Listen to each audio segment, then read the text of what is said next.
Warning: this stream is for entertainment purposes. The opinions expressed by the participants might be exaggerated for comedic effect.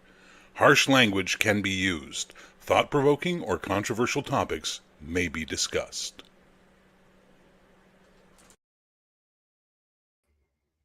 Hello, everybody. Welcome to Tear Off Your Skin. Unannounced edition, so I guess people are probably gonna catch that on the repeat, on the rerun, because we just decided last minute to do one. Yeah, but it's a How you doing, scheduled Phil? time, right? No. Do we have scheduled time? We don't have scheduled time. Don't you usually do it Sunday? I've been moving around so much. Oh, jeez. You got to get a Yeah. schedule to it, buddy. Well, life gets busy for everybody, right? So I do them when I get people available Yeah. and when I feel like doing them, and when I have a subject too. That's three big factor. I don't want to just come here and have nothing to talk about. So might as well. I prefer sometime not making a stream than making a stream about nothing, right? Yeah. And just evolve and talking about pop culture and shit like that, right? That's not my jam, man. Yeah. Let me get closer to the camera so you don't look like you have a huge head. Me? Yes. It's not. There's no stopping that. I have a huge head. Yeah, but if I go closer to the camera, it balances a bit, no? No, okay. You want to play that game? You want to play the game of who's gonna get the bigger head? Yeah. No. I hope your skin's torn off. Yes. Let me put some light on. Yeah. Is it better? Do I look more human? It does look better. You look like you might be human now. Yeah. I need all the trickery for that. Get your human contacts in. Yeah. So we can get your lizard eyes. Good skin suits are hard to come by nowadays. Yeah. I don't know what's happening, but I'm not the only one affected by that. They get bought up by the U.S. Congress, so quick. Even them have a struggle now. You look at them, they all look wrong, right? They all look wrong. They all look wrong. There's something happening somewhere. I guess probably like a factory being shut off. Yeah, manufacturing defect. Yeah. What happened? I click on. Oh, okay. There you go. All right. Let's get into it. Let's get into it already. My skin's torn off. Yeah. I've got my Hawaiian shirt on. I love my Akira biker clowns background. You're ready for the bright new future that we heading toward. Excited, Neo Tokyo style. Yeah. You're having some wine, some vino. Yes, of course. I'm having some green tea, some hot tea. Much more reasonable. What I'm having. Portuguese. I've been having this weird issue in the back of my throat. It's like one spot is sore. Oh yeah. Does that ever happen to you? Like it's wounded. Like there's a wound. It happened to me after a prolonged fast. Oh yeah. Sometimes the back of my throat gets sore. I don't know, it didn't get used enough or some shit. I don't know. Or something is yeah. Did you fast lately? I did a almost 2-day fast. Yep. That's usually after a 2-day fast, my throat gets sore. So maybe that's what it is. All right. There you go. Solved it. That's why we tear our skin off, guys. Yeah. So we can solve. I hope you took something from the show tonight. So what's our real topic, Max? First of all, can I ask a quick question before we get started? Of course. How's Bastard Sword, your hot new role-playing game, coming along? Oh yeah, I don't know if you saw in the Discord, and I posted because I reworked the Sophie's dice that we used last time. Oh yeah. To have the Bastard Sword dice, right? And now I have the one with the with the pip, because now I have the Malus dice. So there you go, and give you the result right there, right? So now I got hard to read those Malus dice. I'm just gonna come out and say it. With the pip, well, it's because those are they have no pip on the top, right? You read them on top, so it's a bit weird. D4 with the Malus dice. D4 in Sophie's dice is weird. Yeah, because you see them like from straight up top, right? So it's kind of like unusual. Yeah. D4 are weird in general. They're I not like great dice. I like the But number to be on. I like the number to be on the base. yeah, that's what I usually do as well. But they look even worse in Sophie's dice, especially with the pip. Because with the number, at least you can say like you can see the orientation. But with pips, there's no such thing, right? But you get the result, like you see it. I always say like result 5 success, right? So you at least can't that's like have you can't if I have reroll- one. You can't have one or no pip on the base. one or no. Yeah, that's what it is. There's one and no pip, like you see in the Oh you yeah, can that is select what you it. have, and it looks worse if it's on the base. Yes, it does look worse if it's not on the base I because think now you can see like I think red and gold is a bad idea. I don't know maybe what you're doing there. it's red and gray. Yeah, But I wanted Gray. to have like the opposite of the normal dice. But you see now, like there, I got like 4 success on my D8, Mm-hmm. but I also got 2 negative success on the D4, so the results say 2, right? Do you? Okay. Well, the result is return I- in the corner. But I also do have with the number, if you want to go this way, right? So 1, 2, 3, 4, 1, 2, 3. Well, now I got 3 malus dice. I don't know why I got one more. But now you have to do like a conversion, right? So we also have to get the result in the corner, 5 success. But this is 2, the 6 Yeah. is 2, the 8 is 2, the 6 is 2, so that'll be 6, and then there's a 3, so that's -1 for 5 success. So you get both option if you prefer the with the number.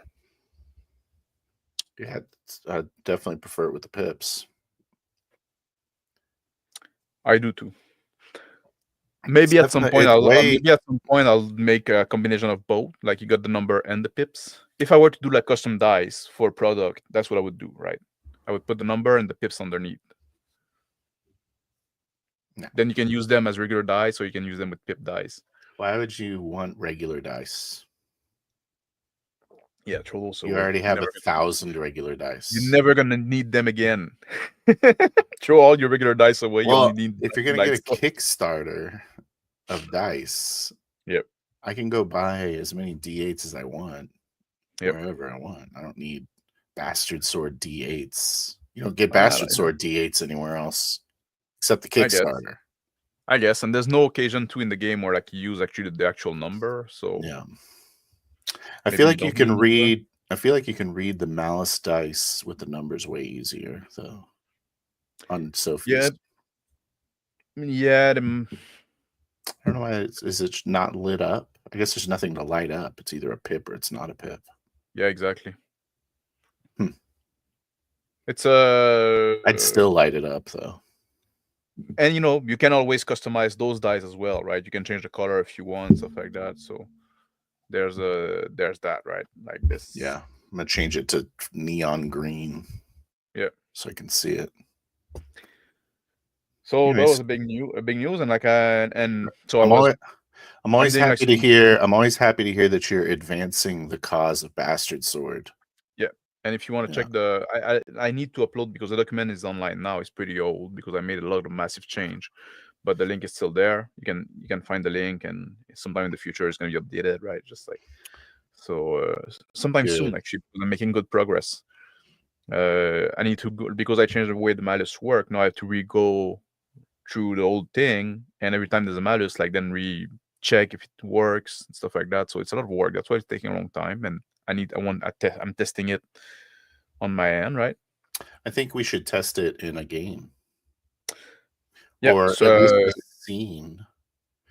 Because what you're trying to do is make it work for 40 style. So you're never really going to see that until you put it on the style on it, Nobody also need to works with the mats, right? So like, now if you like if math. Like now math. Yeah, you don't say the S at the end, mats?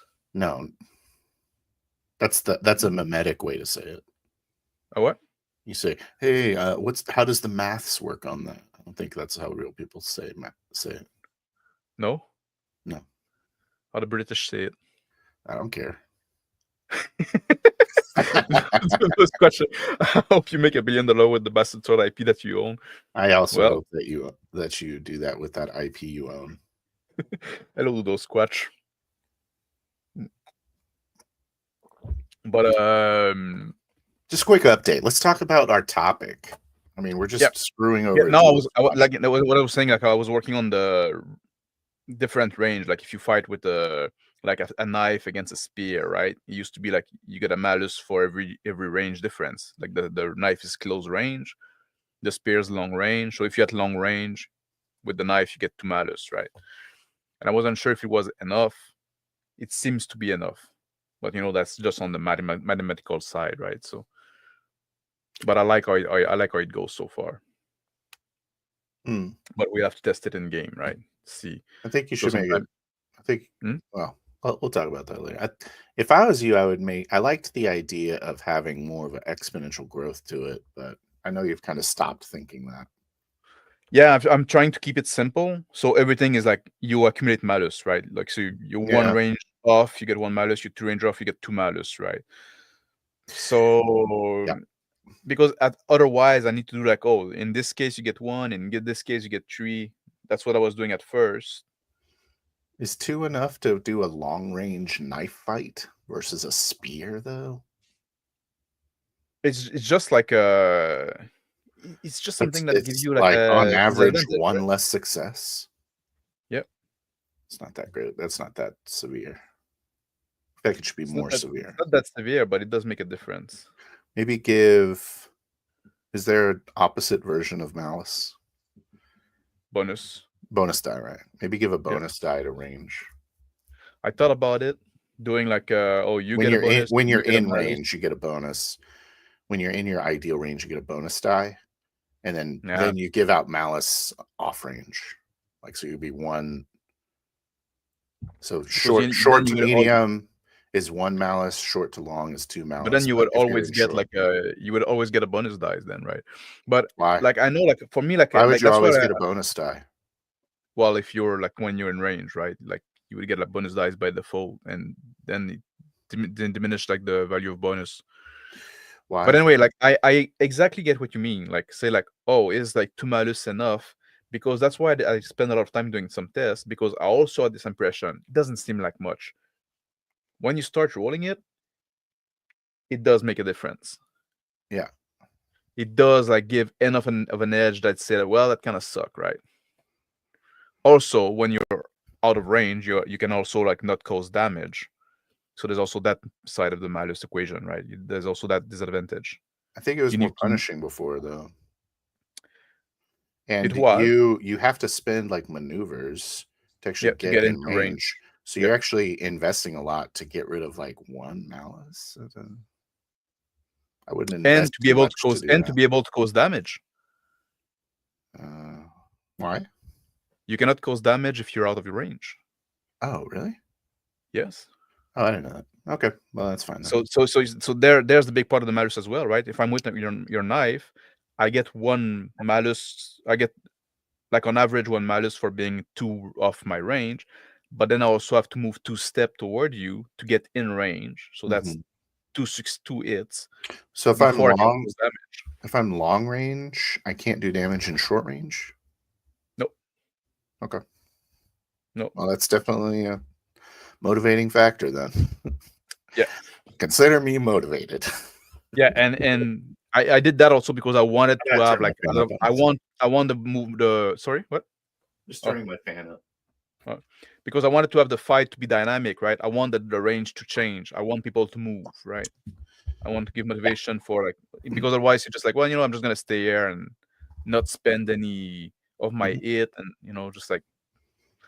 So that was a way to say like, well, no, you should be mobile or mobile. Yeah. Well, mobile, it's like should be all you're doing almost. Yes. Okay. That was the vibe I was going for. So I think I like how it feels so far, but obviously it's going to be like in a session that we'll know for real.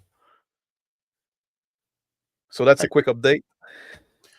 Quick update, easy. Quick update. So I'm still working on Bastard Sword. It's still coming up. It's still progressing. But the topic for tonight is about setting. And I don't know if I made a stream about that or I just talk about it because sometimes I talk about stuff off stream, right? I ramble, and then I forget if I talked about it on stream or not. So if it's a repeat, well, maybe you missed the other stream. If you didn't, tell me. I'll pretend like I haven't heard you say things before, though, for the purpose of the content. Yeah, because I think not all settings are equal for role-playing game. I think some settings are much better for it than not. And I want to talk about that also because like the guys in the Discord were talking about doing a 40K game. And I think 40K is actually a pretty bad setting for, and I would just want to make the stream to tell them how wrong they are for wanting to do something and having fun.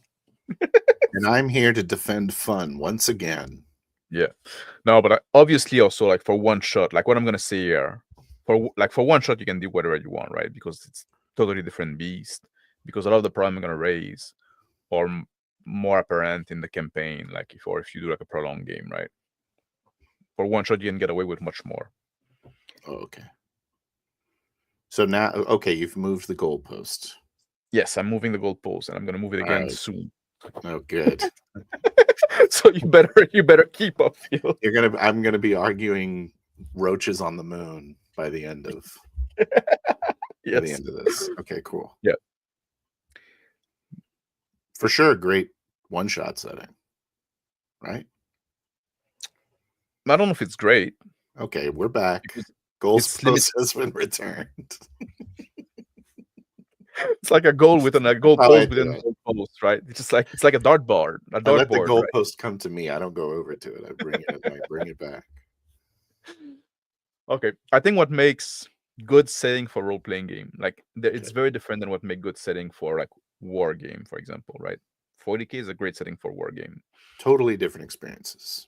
Totally different experiences, and I think a important element for role-playing game is you want a setting where things are disorganized. Society is disorganized to some extent. Okay. Very organized society don't leave much room for individualism. And in role-playing game, you kind of need this. You're playing an individual hero, right? So that's why they were great for war game. Mm-hmm. Because then it's very organized, and you're playing a company, you're playing a battalion, you're playing a unit of people. Okay. While in role-playing game, it's a much different experience where you're playing an individual. So you want to have room for individual expression. You don't want to be just a cog in the machine, right? Okay. So here's the flaw in that thinking. Yeah. In a war game, you're playing armies. Yes. In a role-playing game, you're playing whatever the hell you want to play. Mm-hmm. So you don't have to be in an organized situation at all. No, I'm saying it's better in a role-playing game when you're in a disorganized situation. Right.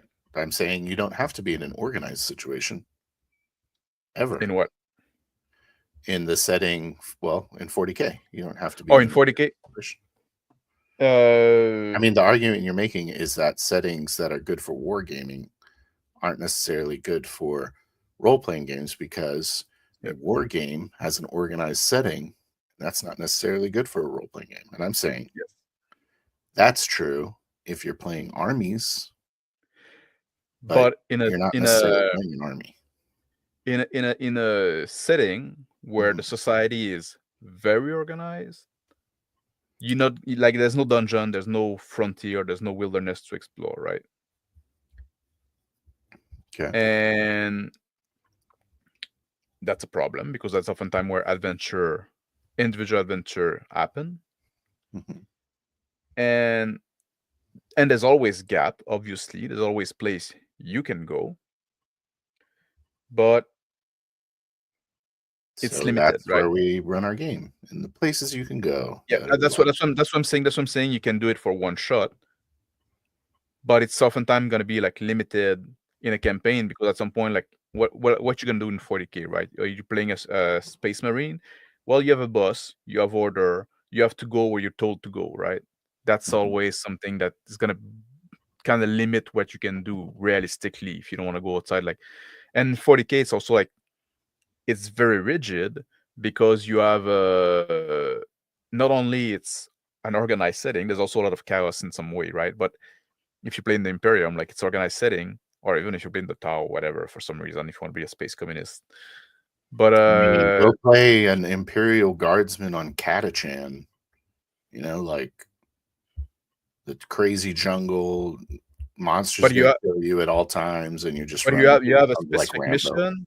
You have a specific mission that somebody assigned to you. You have a boss. You have order. You have a chain of command. All that kind of stuff. If you're in the military, yes. If you play a Guardian, you don't have to be in the military though. But in 40K, it's a totalitarian setting. It's like everybody basically have a super organized a place in society and very specific tasks they have to do. Isn't it? I think you need to be a little more creative. Like, what about Necromunda? Like you're a ganger. That's the other point. An underhive. That's the other point I wanted to make, but I was really saving that for later. But since you bring it now, one way you can go around that is to go in the criminal world, because now you're gonna go into more like that's why when we play like modern game, like we often play like bad guy, we often play like criminal, we often play villain, stuff like that, kind of in some sense, right? Because that's where you can find the disorganization. But then again, what I'm saying is like it's creating limit on what you can play. I'm not saying it's impossible. I'm not saying they're not great setting for a role-playing game. Yeah, but there's militaries in almost every setting, so you just play. I mean, I would play like an Imperial citizen on a world that's being invaded or something, or I'd play an Imperial citizen on a world that's just under the boot of some asshole Imperial leader, you know? Yeah, sounds dope as shit. But that's you get all the cool tech. They're psychers. You're gonna run a rebellion against an Imperial leader, and maybe they're gonna bring in some Space Marines. And you guys are like, oh shit, Space Marines are here. We gotta figure out a way to guerrilla tactics these guys or something. My point is not that it's impossible. My point is that it's limiting. How is it limiting? Because now you do that. Once you've done that, like, you know, you've done that, right? Just like it works well for a session, but it's at some point like it's gonna be like setting that in a long-term campaign. It's gonna be limiting, no? Don't you think so? It doesn't have to be. You can end up being like the rulers of that planet, and then, you know, petition some rogue trader to help you out, or deal with an invading alien force. I mean, how long do you need your campaign to be, for God's sakes? 30 years, like any normal like D&D campaign. Just like everyone else's campaign. It's 30 years. Like everybody else's campaign, 30 years. I mean, I feel like you could do it. I don't see the problem. What do you think? Totally disagree. Totally disagree? Yeah. I think that a role-playing game as a Space Marine can be limiting for sure. Yeah. And you are doing a one-shot. Yeah. But you don't have to do one shot. It could be very episodic. Oh, a few. It could be a few. Yeah, but you know, a few. You can be a few short, and you can do a few there and there. You know what you're getting. There's no. But there's always that kind of like, if you want to have like the freedom, like you just don't have a boss like yelling over you. You always have kind of have the gimmick that, oh no, we're on our own and we don't have access to the chain of command, so we have to make our own decision, right? Yeah, you can find those Astartes, bro. Follow the Codex Astartes. It's like general guidelines of behavior. That's how they live. And then someone who's in charge of them comes along and is like, hey, you should do this. It's like, you got it, brother. Yeah, and then you just do. We're Space Marines, brother. Then you just do what you're told. Sometimes you don't. There you go. 29 years, not a successful campaign. Exactly. Why I haven't bothered at that point? You gotta hit 30. 30 or you're a bitch. Yeah. Yeah. 40K, you got a Rogue Trader, Only War, Black Crusade, play as Chaos. Yeah. That I don't know enough to be able to speak about. I don't know if there's like. I don't think I'd want to play as Chaos.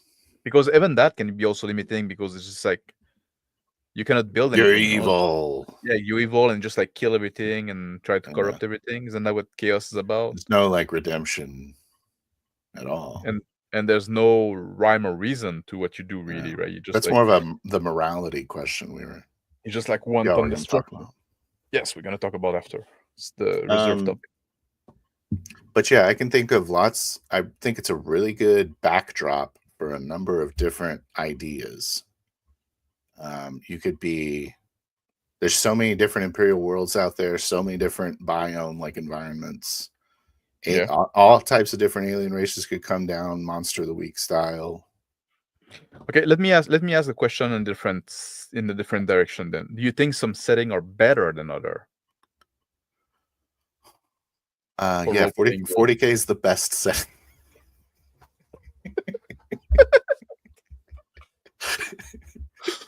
I'm throwing the goalpost in the garbage now. Do I think some settings are better? Yeah. Like give more or less limiting in the term of role-playing game in what you can do as an individual hero, right? For a long-term campaign of 30 years. Like, why don't we see a lot of like Roman time role-playing game?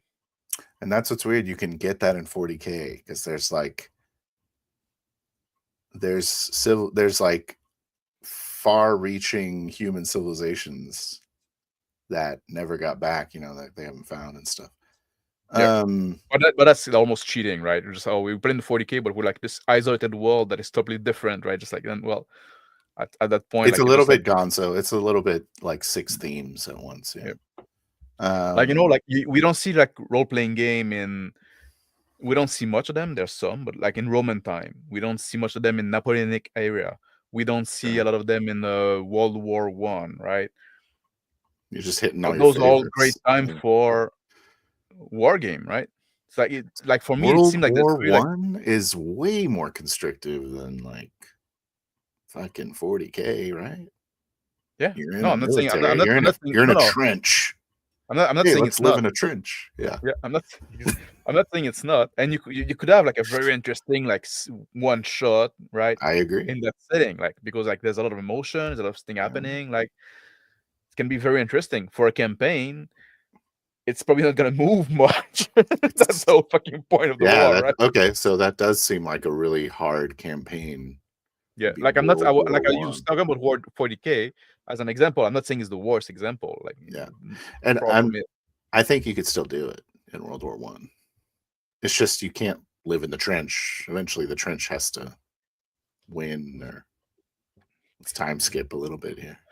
Yeah. Let's go or you can do like all your spies in that time, or your special squadron, right? You can find gap. Like I said, you can find like you're behind enemy line, you're riding up the resistance or some shit like that, right? So you sound like you're arguing for 40K right now. So I agree.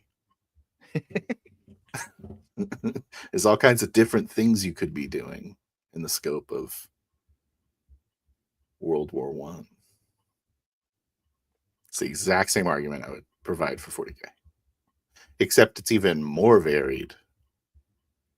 Because you're not just fighting the Germans or whatever. But often like those, I think they all have assuming you're fighting the Germans, of course. Why would you assume that? Those all have a very limited like shelf life. Yeah. Right? Just like you can do that for a while. Yeah. But then at some point, like it's gonna be, I feel it's gonna become stale quickly because like because like we did this mission now, but that's what we do. So now we're gonna do like the next mission that is something similar because that's what we do. We're a specialized unit, right? It's like there's less, in my sense, like that's why I think like the medieval fantasy setting is so popular because like there's a lot. It's oftentimes like there's a lot of frontier, there's a lot of unknown, there's a lot of like which setting? Disorganization, medieval fantasy. There's a lot of disorganization. It works, like it's very popular. The best, there's always a matter of taste. More than science fiction fantasy.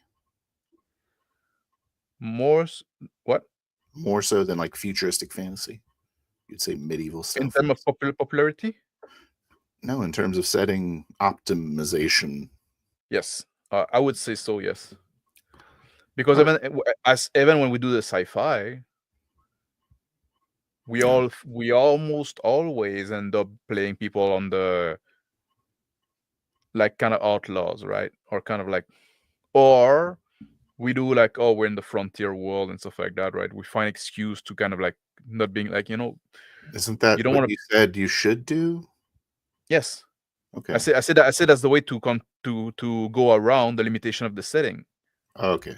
Well, you're not going to be in a military and fantasy game. Like you don't want to play like a 9-to-5 worker, right? You mean like Nick Rossman? Yes. Louis Bossman. Louis Bossman. Yeah. But then again, we quickly went into like the criminal side. I torched your building. Yeah. Instantly burned it to the ground. Yeah, I agree. You need a call to action or whatever. Yeah. So you need. Now I want to play a military game because you're challenging me. I want to play a 30-year-long campaign as a soldier. As a soldier. Just to actual war. To disagree with you. Yeah. I've been waiting for a calling from God, and now at last, my 30 years have been planned. No. Yeah. I'd play anything, man. I don't care. Sorry. I'm probably not the guy you should have on this discussion. No, it's like I'm saying, like it's like I agree with you on that. Like I think like because even those, like I say, like they're not the best setting. I'm also somebody that like the challenge, right? I like even like that's also something we should talk about. Like pull this up because I like this point. You need varied classes. You can't just be soldier with gun. Yeah, you're private, and you're private, and we all infantrymen. We all do the same thing. No, you got a guy I've got a radio on my back. Yep, you can operate the radio, and you got a bigger gun a bit. Yeah, yours is a little bigger, and you're carrying his ammo. Like, great. I'm the ammo guy. You're the ammo guy, and you make sure that the gun doesn't jam. when I start shooting, you stay next to me, and you make sure the gun doesn't jam. Yeah. Are you holding the ammo belt? Yes, I'm holding the fucking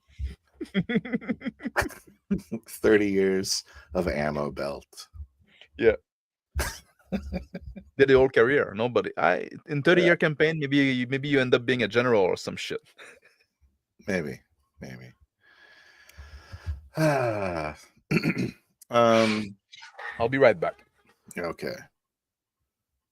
So here's my thoughts on the 40K thing. I don't know if you can hear me, but all kinds of crap could be happening. You're on a planet, you get kicked off the planet, and this is the frontier stuff he's talking about. But otherwise, what are you going to do? What if you get conscripted into the guard, or you're trying to like dodge draft? You have that option. And then you can kind of do what you want there. That seems good. I don't know. The real question that we're not talking about is why are you playing a campaign at all? Wait, I want to reply to what you're saying. I could hear you, by the way. Mm-hmm. Like, there's also something I would warn against, right? Good. There's a difference also between like writing a story in that setting. That it's this guy that gets conscripted and stuff like that. When you play a game, things can go differently, right? And because you need to like the things like the player needs to have like freedom of action. You need to have like room that they can make decision and take like if there's like you say, oh no, there's one path you can take. Yes, but there's only one path. There's no choices. You know what I mean? Yeah.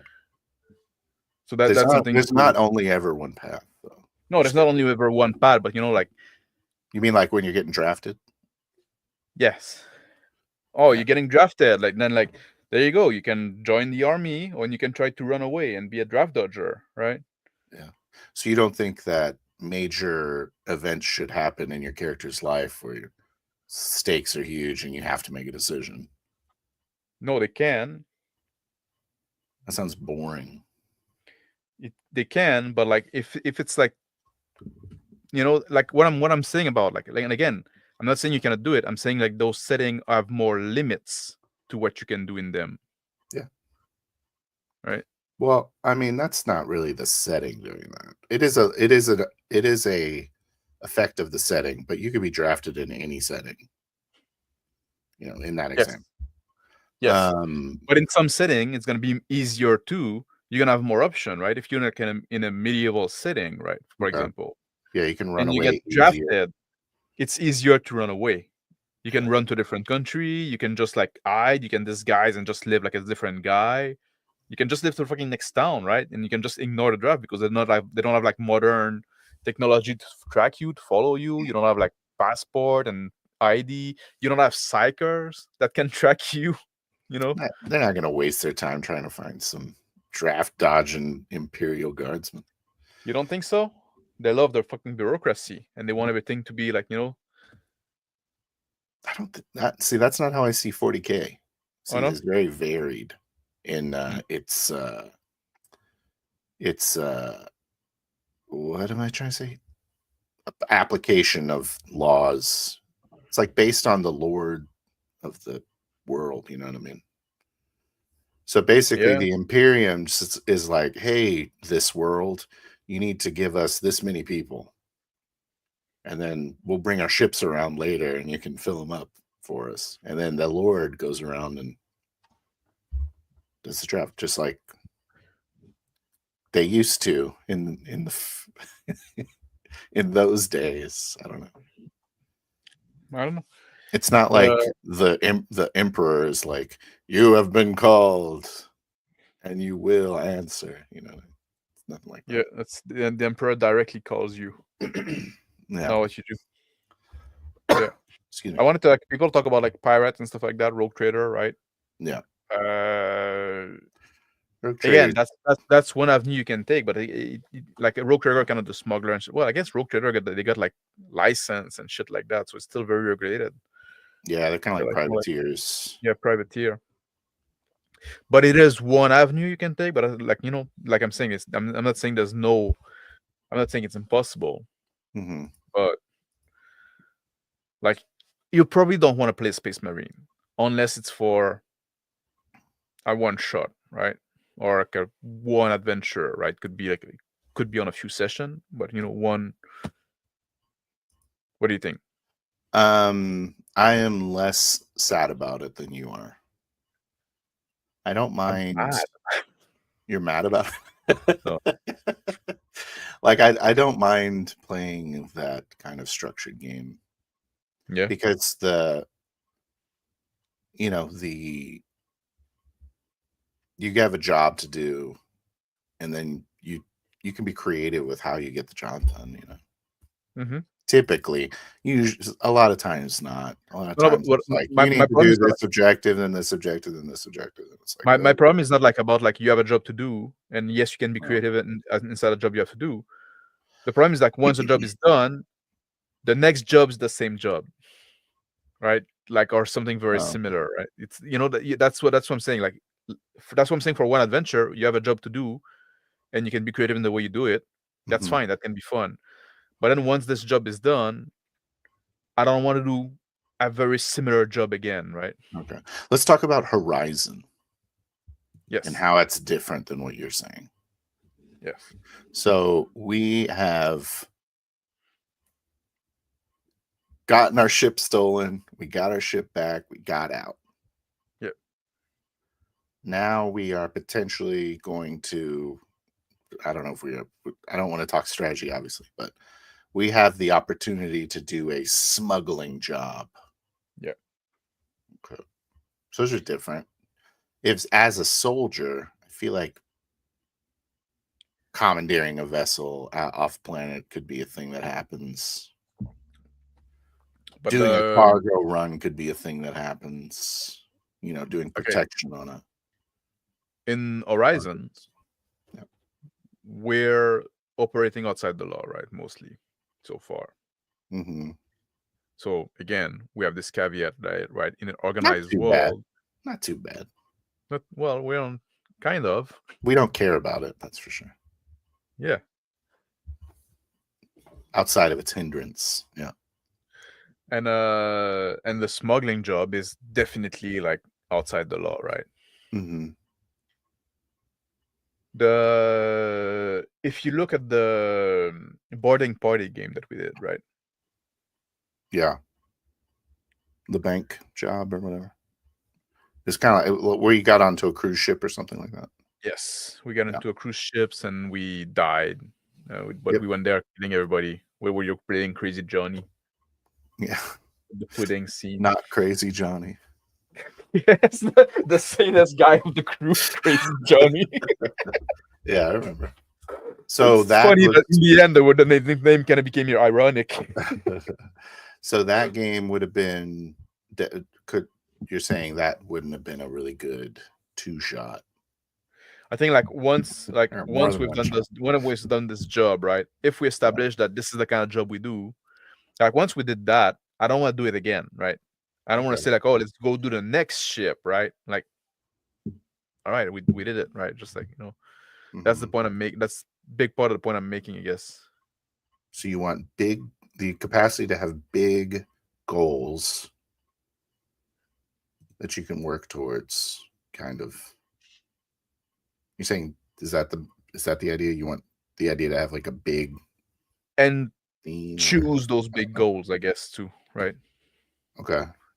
I want to choose where I like what's the next job we're gonna do, what's the next vibe we're gonna go on, right?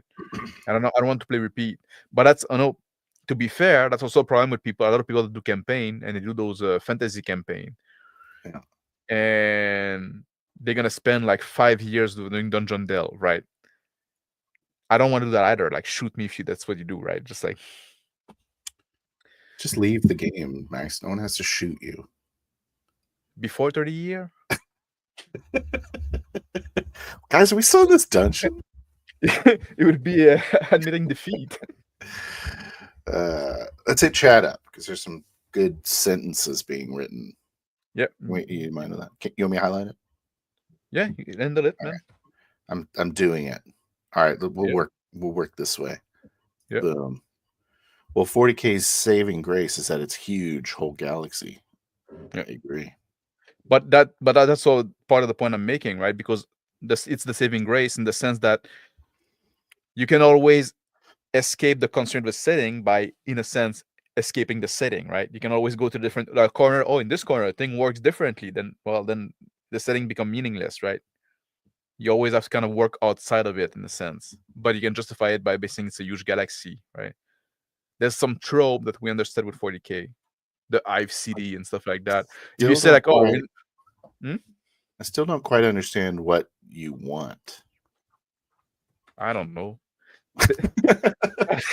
Everything's gonna not please you in some way. Feels like I just wanted to drink some wine and chat.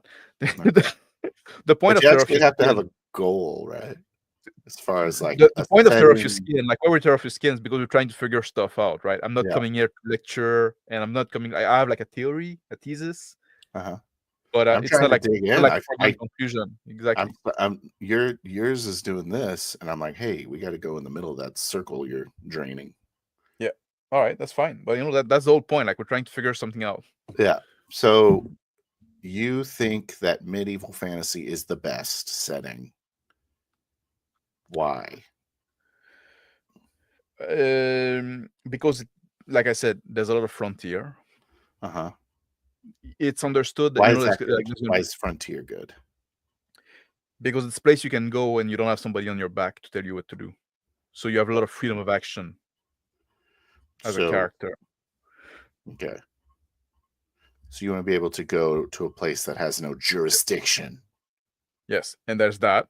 And then there's also a lot of unknown because of the fantasy stuff and stuff like that. That's good. That's also good. You can go into and you can go to mythical place, like we talk about, like some going to the dungeon, and now the rules of the normal world don't apply anymore because that's not like a normal place. It's a mythical place, right?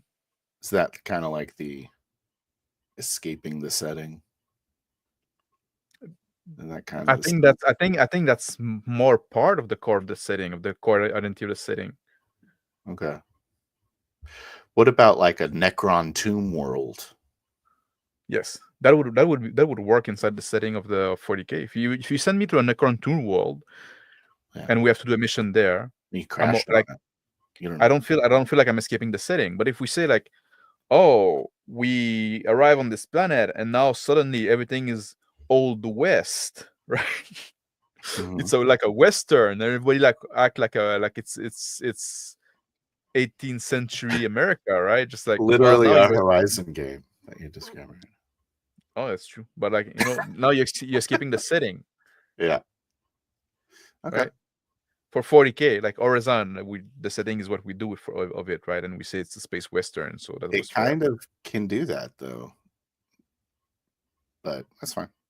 I think I understand. Like, and in a 30-year campaign, if you do that like once, I wouldn't like bat an eyes, right? But if it's every time, like, oh no, this world is like, at some point you need to like see Anacron tombs. You need to see a Forge world. You need to see this world mountains are made of candy canes. Exactly. Like, in this world, there's no war at all. Everybody live in peace. But in the future, there's only war. Not here. Not here. Everyone's happy. Yeah, orcs and Necrons live together. Not all wars are 20+ years. So central to a certain war, the time is constrained. That's true. So you're saying all major conflicts do not make campaigns.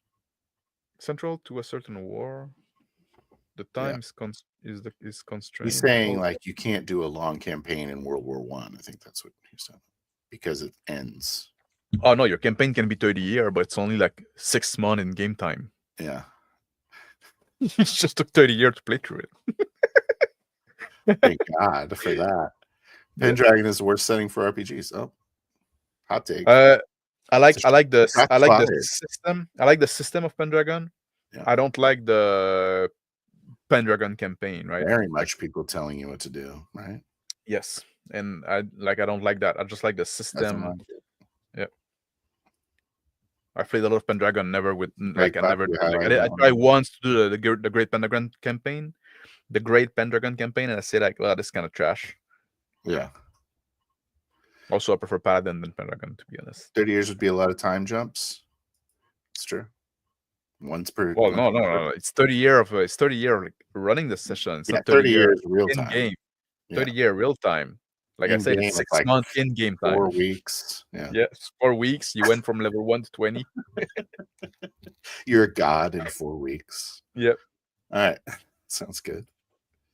Mech warrior. If your character doesn't have a mech, it's kind of awkward. Yeah. That's also if other characters have mechs and your character doesn't have a mech, it's awkward. Yeah. Well, but also, if you play Mech Warrior and you never get into a mech,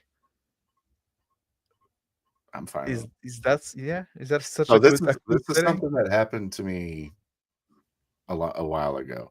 I argued that it would be kind of cool to have a setting where there's kaiju running around. Yeah. And I know there's a Kickstarter going on that's a kaiju Kickstarter, but I don't mean you're fighting by Greg Lambert. I mean it's sort of similar to like a zombie apocalypse.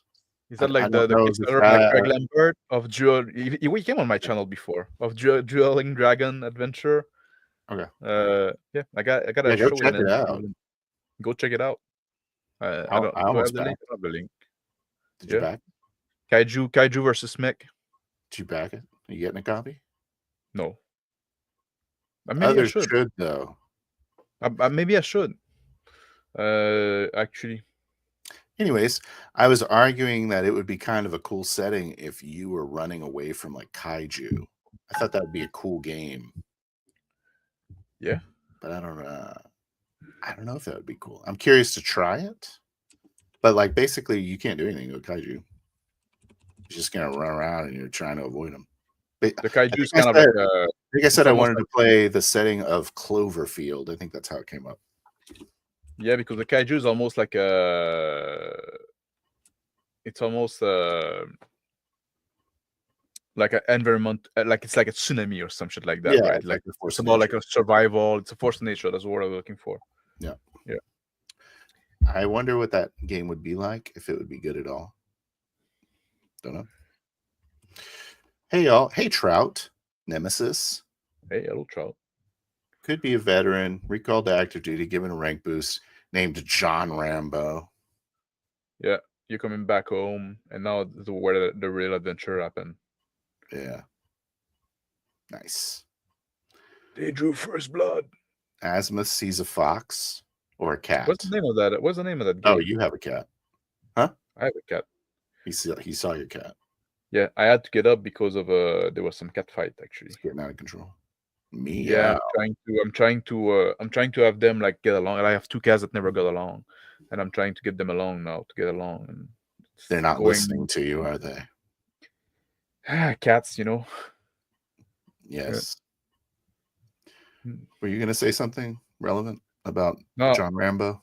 I'm trying to find this the name of this game of the Kaiju one. The there was a tweet about it just a minute ago, but can be a private contractor, arms dealer, smuggler for lots of things. For lots of things, any kind of war setting, you can do this kind of thing. Yeah, but again, a lot of them like arms dealer, smuggler. You again go into the. It's exactly what Max wants, but he sees it as a flaw, and I'm not sure why exactly. No, I'm not saying it as a flaw. I'm saying as a limit of the setting. If you have to go through there, but it is the setting. The setting isn't changing just because you have decided to not have someone in charge of you. You know what I mean? No, what I'm saying, what my whole argument is that it's a limit. Like there's setting that are more limited. Like there's less room to be just a plain old good guy, a hero, right? A hero, yeah. I don't think so. You don't think so? No. I think your issue is with the character creation. Character creation? Yeah. So you can make a character that is a good guy hero, in my opinion, in any setting. Give me a setting and I'll tell you how to make a good guy hero in that setting. Well, we talked a lot about a good guy hero that is not operating outside of the rule of law, right? Yeah, I understand. A good guy hero that doesn't have a boss. How do you make that in 40K? We talk about a lot about that, right? Sure. Yeah. Well, Rogue Trader. What a good guy. Instantly. Got it. Well, can you really make a good guy? I think what I would do is have I like the idea of these Imperial worlds with like real humans, like messing with Xenos and terrifying beasts of the planet, like on a Catachan or something. So you could be like a little village, it's getting its ass kicked by something. And you rally together. Or you were a veteran of the Imperial Guard. Something. But then you have a boss. Why? Because you're in the Imperial Anyone Guard. Who follows the law has a boss. Yes, that's what I'm saying. Unless so any setting with laws you're against. Yes, I'm against law. Basically, that's the whole. Like, I'm against law. So you want to be against law, but you don't want to be a criminal. Exactly. I want to be against law, but I want to be. Sorry. No. Like there's that's what like the medieval fantasy because that's why it has to be medieval. It has to be no civilization. That's what you need. Because like there's gap in the law, right? Like there's zone, like you're not like there's just no law that apply here, right? It's an like. Right. So I guess that gives you a lot of freedom that you can be a good guy. In my setting, I kill the mayor, and then boom, I've killed the mayor. Now suddenly you're a good guy. Suddenly there's no one in charge. It's just. But you killed the mayor. Well, I killed the mayor as a GM. I didn't kill him. I'm not killing the mayor. I'm a GM. He died because an alien killed him. There you go. I got it. Titans of Fallen Earth. Boom. Is that what you like? Yeah. You can always play anything, but you are cut off by a collapsed Stargate, cut off from the Imperium. Boom. Now you have Space Marines, no communication with their boss. All they have is the Codex Astartes. Yes, like I said, you can do that once, but that's the kind of gimmick, right? If you do that, like every adventure, we just talked about doing a 30-year campaign over the course of 4 months. So you could be cut off from warp travel for a long time. But also, if you don't, you can do it. You can do like the 30-year campaign over the course of 4 months because you only play like 2 hours of game time during a session because every time everything is out of character talk. Nothing's good enough for you. No, I'm being contrarian. Like this wine is good enough for me. I gotta say. There you go. That's the perfect setup. Asmus got it. You're cut off from the Authority. Now you're on your own. You're a good guy, Space Marine. Because like I'm saying, like I'm not here to say like my argument is not really like you cannot do it.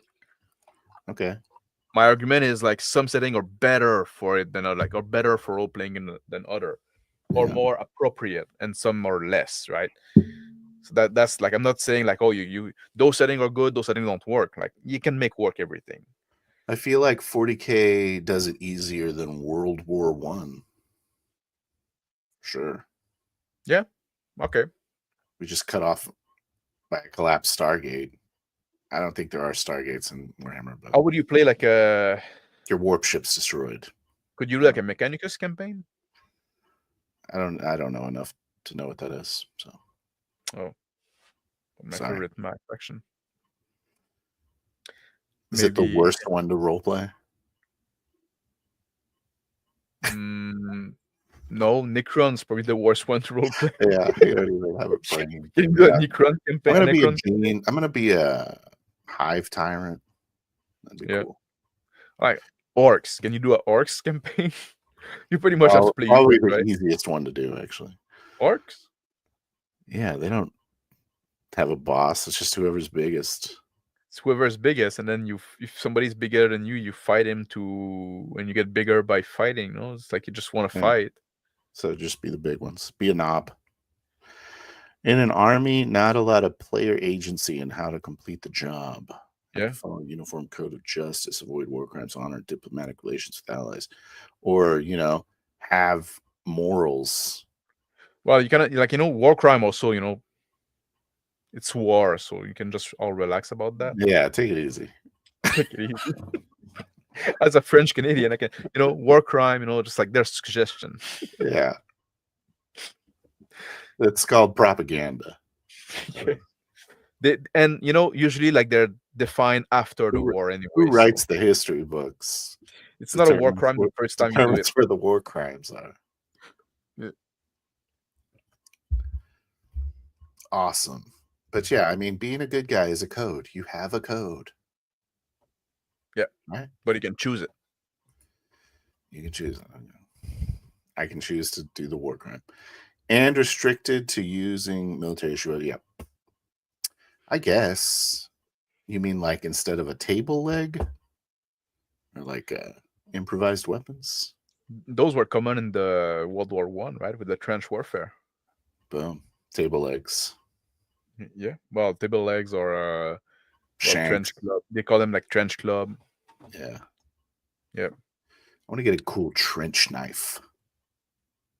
Yeah. You're talking about the Fidelity theme. Yes.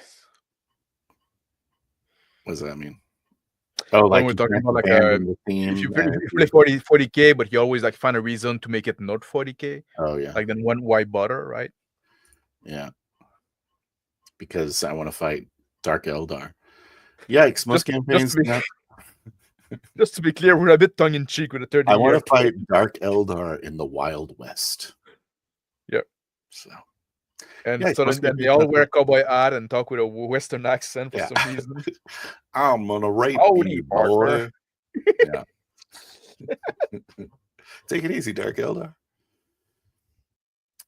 Most campaigns don't survive more than 3 months, much less 30 years real world life consuming. Yes. And no game I will ever play lasts 30 years. Yeah. On this, I swear. Well, I probably don't have 30 years left, so. There you go. Promethean, the Created, is a tough one to make a good guy hero in. Is that a World of Darkness game. The title certainly sound like a World of Darkness. I think that's game. like the Frankenstein World of Darkness monster. Oh yeah, it's probable because Frankenstein was dubbed like the new Prometheus. There you go. Here's the link for the hot new Kickstarter. Yeah. There you go, Greg. You cannot say I never did anything for you. Yeah, Greg. He's not backing it, but he linked it. I might back it. He's backing it. Stop. I forgot that it came out. It would be cool because we'd have kaiju rules, and then we could play my kaiju game. I'll look into it. I'll look what it looks like. Right? You can check it out. Yeah. But that could exist in any setting, right? In Firefly, they spent most of the time out further away from the central planets because the Alliance influence. I agree, Trout Nemesis. This guy, though, this guy. Yeah, but that's also like those other worlds. That's kind of like the setting of like again, Firefly is like the space western kind of thing. So that's what you expect, right? Yeah. It's the Frank Wad. Yeah. I don't know what that is. He's saying it's the Frankenstein World of Darkness game. Oh yeah. Even in a medieval setting, a leader of a roaming band of bandits could enforce laws over you simply because there are 100 of them and one of you. Yeah. But then you're like you can like it's okay it's okay to go against them. It's okay to fight them, and you're not like it doesn't make you the bad guy. Like you're not like just kind of like. It's okay if you have evil authority figures because you can choose to kill them. Is that right? It's not only that if they're evil, they have to be evil and illegitimate. And also to a level that you can fight them. Because like you could say like, you can see the authority figure and not charismatic. They can't be charismatic either. Well, like that's part of like being illegitimate, right? The people need to not see them as legitimate, right? Yeah, I gotcha. Because like, and also you need to be a level that you can actually fight them. Because in 40K you can say like the other leader or corrupt, but good luck fighting them as a little party of adventurer, right? It'd be silly, right? To be an assassin. A group of bandit, yeah, sure. World War I Vampire Massacre. That's what you do. That's also World War I the backdrop for a supernatural game. Yeah, that's also one thing. That's also one way to like when they do like those modern game, there's always another layer added to it. Either you play a criminal or you play like something super like Call of Cthulhu or Vampire. You add like a supernatural layer to it, so it gives you this YouTube tech influencer. YouTube tech. There was a supernatural layer to it. Oh, I couldn't stand it. A criminality. I couldn't stand it. I had to throw a supernatural element. I was like, nothing's happening. He's just gonna. Yeah, I'm just gonna go see my mother. Yeah. But that was making a point. I guess I have to make him meet death. What if totally do an orc campaign? Okay, that's a good point, right? You look in this Lewis Bossman game. Yeah, Lewis Bossman. I was playing this regular guy that got this electronics shop. Yeah.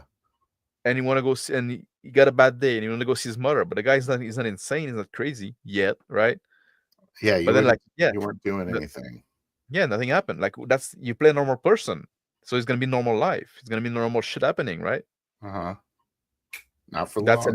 That's the limit of the setting. Not until you add another layer to get you out of this setting. Now you make this mundane, normal, modern day setting something else, because the modern, normal day, mundane setting doesn't work for RPGs. That's part of the point I'm making. I want to play like Ransom. I want to do like you have to have an inciting incident that the other player cares about in some way. You need something to take you out of the normal world, right? That's part of the Campbellian cycle. Like you need to live the normal world. Yeah. The Campbellian what is Ransom cycle? Ransom as in Mel Gibson's classic masterpiece. Never seen. Where they take his son. I don't think I saw. And on the phone, he puts out the money in a news conference, and he's like, "This is $2 million, the ransom you asked for, but I'm offering it as a bounty on your head." You're never gonna see this money. And then at one point he's got the phone and he says, "Give me back my son." You know. That made before or after Taken? It's in the preview. That's in the previous scene. No, it's before Taken. Never saw it. Okay. But I've seen like 15 movies, right? So yeah, and they're all Dune.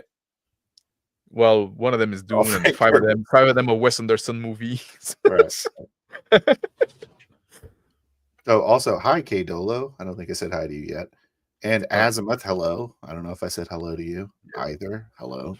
Twilight 2000 RPGs and military style. Yep. Yeah. Don't know much about it, to be honest. I keep hearing about it. I'm curious about it. I know it's a free league game. Free league. Yep. So that means the 20s? That's Modiphius. That's Modiphius. Free League is the same as Forbidden Land, or we looked at some point at Coriolis or Alien RPGs. Okay. That's the kind of like it's their D6 system, but I think I'm not sure about the Twilight. I don't think I've ever played one. I like Forbidden Land. We need to play it at some point. Oh, here we go. Look at this guy. They're talking about it. Look at these guys. I wanted to do an alien game called 2000 rules based. Yep. Colony building competition. Yep. I almost did an alien game, but it's like they know the alien's coming. Yeah, that's interesting, kid. I don't know what you say that, because like the actual Alien RPG is also made by Free League, and it does use like the kind of, in my opinion, a worse version of the Free League rules than they have in Forbidden Land. I was going to do that exact same thing though, building a colony, and then see what happens. But heck yeah. K-Dolo's got good ideas. There's a live stream. I missed it all. Hello, Zonolar. Oh yeah, I didn't even post in the Discord. I've been very bad with this one. Yeah. K-Dolo, I feel your pain. Finding a good group's like putting together is ready to it. One of the reasons for the 4D movement to root through the weak-souled. Yeah. The weak soul. We're always weighing souls. Leave it to Beaver, Vampire the Masquerade. Yeah. Mr. Roger. Yeah. Mr. Roger, but as a werewolf. Yeah. Mr. Roger is a werewolf. I play good guys on Werewolf all day. I tried to see in the BLG game that we ran at LongCon. Yep. I do like to play high humanity vampires once in a while. But these guys were not interested in good guy anything. They're like, this guy's kind of a good guy. I'm fucking murdering him. Yeah. Well, that's how vampire should be. Maybe that's why, like, I have a big reservation about vampire. Yeah. And I talk about that that's gonna go in the next topic. Let's put a pin on that. I guess we're probably gonna wrap on the setting. I don't think we're gonna get a conclusion here. The fact is that you'll never be happy. I think that's what we established. No, I think it's good enough for you. I think we didn't agree on the goalposts. Okay. I think because I think you never framed an argument even. Maybe I came too strong in saying like, oh, those settings are bad for RPG. What I mean is like they're more limited. They're not like I'm saying that some settings are better than other, right? If we can agree on that, like I'm happy, right? I think what you're arguing for is a very specific type of game. I don't think that setting is really maybe a factor. I think you can make any type of game in any setting. But I guess some of them are meant for it better, more than others. Well, we'll try again, like a modern game that is very mundane, where you're not playing a criminal. The story you want? It's a setting. What kind of story can we tell in that setting? If you're not going the criminal route, and if you're not going the supernatural route, I can ransom, like Mel Gibson, your kid. Yeah. Then what you're gonna do? You're gonna call the cops. Have super spies. You know. You're a commando. Are you leaving the setting now? Are you doing something else? Am I? Because it's modern world, mundane. Super spy? Yeah. Not supernatural spy, but just like James Bond. But not the Pierce Brosnan James Bond for sure. Okay, so not unrealistic at all. Yeah. You want it to be hyper realistic. Hyper-realistic. Hyper-realism role-playing. You play an office we'll play Burn. You know, you play Neo in the Matrix, but Morpheus never contact you. Whoa.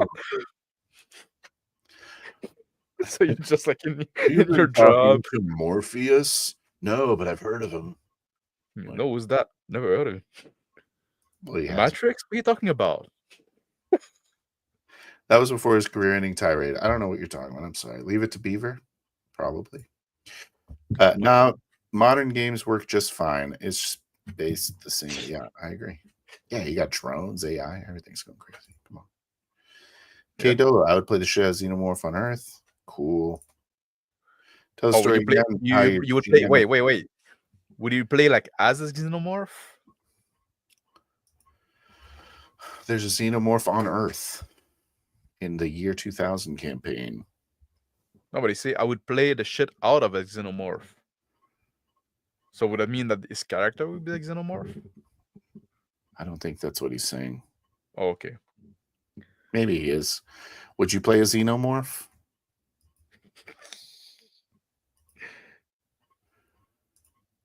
Tell the story again how your GM at the con ran a game out of a book and ignored every turn you took. Oh my God. Yeah, that was the worst game I ever played. It was so weird. Like playing a game where they read the module. Was he a good reader at least? He was pretty good at reading. He was an English major. Oh, really? At least at that, right? Just like you've been told the story. He didn't read it with any kind of panache. Oh. But he pronounced the words well. That's more than I can do. I was like, wow, this beats Max any day of the week. Yes. He's definitely a better GM than I am. I can barely speak. Yeah. And I can't fucking read. Yeah. Yeah. It was crazy. Like we'd say things, he'd be like, oh, that's interesting. Back to this paragraph I'm reading. That's basically what happened in that game. It was the worst time of my. It's like, oh my God. 2 hours of trash. 2.5 hours. I think I left. Yeah, I left and I was like, all right, I'm going to go get a drink or something. And came back and they're like, doing it. I guess BLG is, they said that they play one-dimensional games as their home game. They have fun with it. So they could do it, but they said they didn't like it either. But that's also something I said, right? Just like to be honest, I prefer 1D game than 2D game. Because 1D game, like if you know that's what we're gonna do, and it's just about the social thing, and we can just make joke and stuff like that, you know, I can do that. I can just like shoot the shit and be serious and stuff like that. If you want me to be serious, but you're just gonna fucking tell me a story and just talk out like, well then, like, you know, it's like it's the middle of the road that like, well, I think my issue is if I'm gonna go to the game, I need to know beforehand. Yeah, I need to know beforehand, and with 1D, you know, I assume it's gonna be with my friend, right? Just like it's something we do for a reason to get together. No, it's gonna be with a bunch of random stranger nerds. That I don't want to do that. Oh, you sure? Forget about it. You sure? No, no, man. The best part was BLG being in it.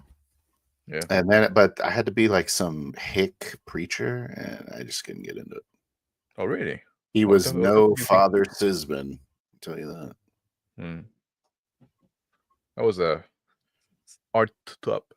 Hard to top. Azimuth, I was thinking more like series of colonies. Okay, let's stop reading. I love you guys, though. Oh, wait, he's talking about Ransom. Ransom was before Mel Gibson's. Oh, that's what you were talking about. The career ending triad. Yeah, well, you call it career ending. Before he mentioned the Jays. You call it career ending, and you just say like you're just a real Ant-Man, right? Yeah. Can't wait for his next movies. Oh, you know what I was thinking? You know, we were talking about movie stars. You said Kevin Bacon is like guy you would watch a movie just because he's in it. No, Nicolas Cage. I said. Oh, that's Nicolas Cage. Yeah. Mel Gibson. Yeah, same. Mel Gibson is one guy I would watch a movie just because he's in it. Just because Mel Gibson's in a movie, I would watch it. So that's at least also like that's my qualifier for movie star. Yeah, like if I'm gonna watch a movie because the guy is in it. It's go on an occasional anti-Semitic tirade. Yeah. And then we are all in. All right. Okay, feeling makes fun. All right. Okay. Yeah. All right. Let's go back to talking. Yeah, he said, yeah. No.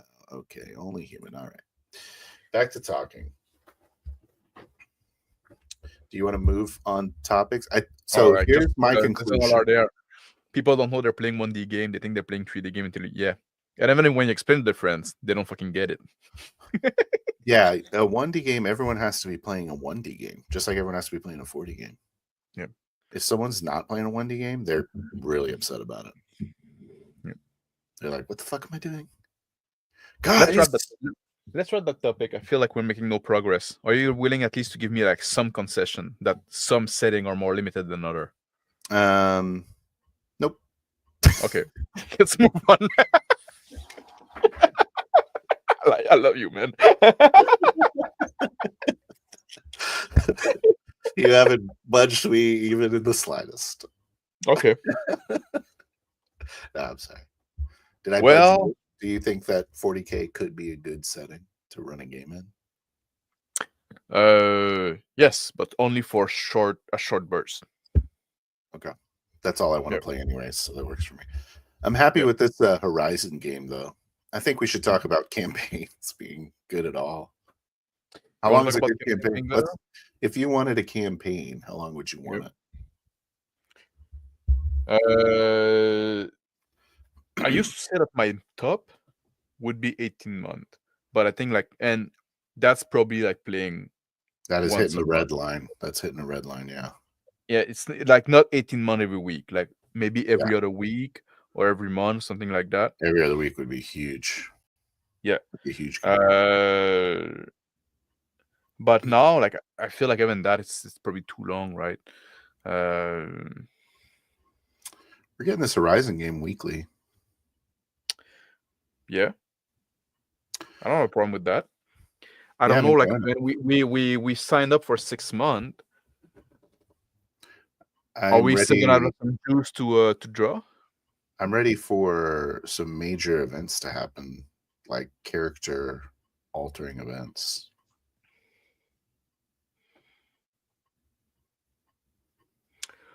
Really? I want my character to change. Yeah. I'm okay with taking my time in this campaign that we agreed to take more time, right? Just like sure. I'm not in a rush. I still enjoy the character as he is, and okay. I think maybe I haven't. Maybe what I should say is I want to do more character defining things, because I feel like our characters haven't really defined themselves outside of like energy, what kind of energy they portray, what they do. Oh, you think so? I feel like I'm getting a good vibe of who my character is. That's what I'm saying. Vibes is what we got. I'm saying, and I think to do major facts, major triggers. Yeah, but like what I'm because if we agree to do like that for 6 months, right? Mm-hmm. Like how many life-changing events do you have in your lifetime, right? Not that many. Yeah, I guess. So you cannot have one like every fucking 3 session, right? Yeah, we're on session 5 now, 6. Maybe. Yeah, so like I'm not saying like it could be time for it, right? Just like it could be something happening. But also I feel like, to be honest, I don't know, like, and now it's almost talking about the session, which I don't like to do too much. But I feel like there's a tension building up between your character and my character. Oh, I also think that. Yeah. Based on the fact that we're gonna fight each other. You're much more proactive than I am. Yeah. I think that's think that is something that's coming to a head. We have very different motivation. You're a family man. Mm-hmm. You want to make some money to go back to your wife that is a bitch. I'm trying to end it. And I'm trying to end the ride. You're trying to enjoy the ride. Well, and my character motivation is like kind of the freedom of not being told what to do, right? So it's like very easygoing. yes, you want to make money, but then you want to spend the money. Also happens to coincide with your setting choice. What do you mean? You don't like to be told what to do in a setting. It also happened to coincide with how I live my life. I have a very I don't have a job, I don't have a boss, I don't have I don't have a wife or anything. I've always lived my life and not being told what to do. Maybe I have issues. Maybe I have personal. Maybe it's therapy I need, not a setting. Make this stream about your issues. Yeah. No, I'm joking. All right, let's talk about something else. I think 6 months. Talk about a campaign. Yeah, 6 months is fine, but there's also a question of vibe, like when it runs its course, right? Yeah, I don't think every week for 12 months is good. No. Oh, that's also something I talk about it in a short video as well at some point. Right? I think I would like to have longer session, but I know for you guys it can be hard. Yeah, we need to start earlier if we're gonna do that. Mm. Yeah.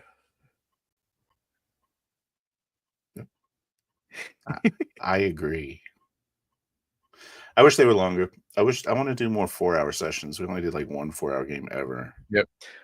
That's something maybe we can do around the holiday and stuff like that. Like I was thinking about that today. I want us to try at some point like an extravagantly long session. Yeah. See how far we can push it. Like fucking 6 hour, 8 hour, 8 whatever. hours. 8 hours. Jeez. Could we do it? Let's do an 8-hour Warhammer 40K game. Is that the move? Oh, what's setting? What's setting? Should we do it as a no prep challenge? 8-hour no prep challenge? 8-hour no prep challenge. Well, easy. I wouldn't be opposed to that because if I'm afraid that whoever is gonna pick to be GM for the 8-hour session will be very tempted to prep. Yeah, that's true. Maybe that's the move. Maybe that's actually the move, doing the fucking ultimate 8-hour prep challenge. 8 hours. How you have to fucking show up, we roll with the GM, and if you get picked, you have to fucking run for 8 hours in whatever setting we roll. Let's roll. We'll roll it right now. You got 8 hours. Scuffing a therapy session, yet he play in one himself. Yeah, all my fucking role playing is therapy. You didn't know that? When I was playing when I was playing Alex Butkin in the the Cthulhu in the boarding party. No, in the boarding party. The boarding party where you're playing Crazy Johnny. Yeah. I was just like therapizing my desire to slice people's throats and everything. Being a madman. All right, let's see what this. I just want to run through these real quick. So, if you guys plus Crispy played in the Doctor Who setting, who would be the Time Lord? I don't know, but I'd be the hot babe. Oh, that's also oh yeah, but you'd be pregnant by the end of it for sure.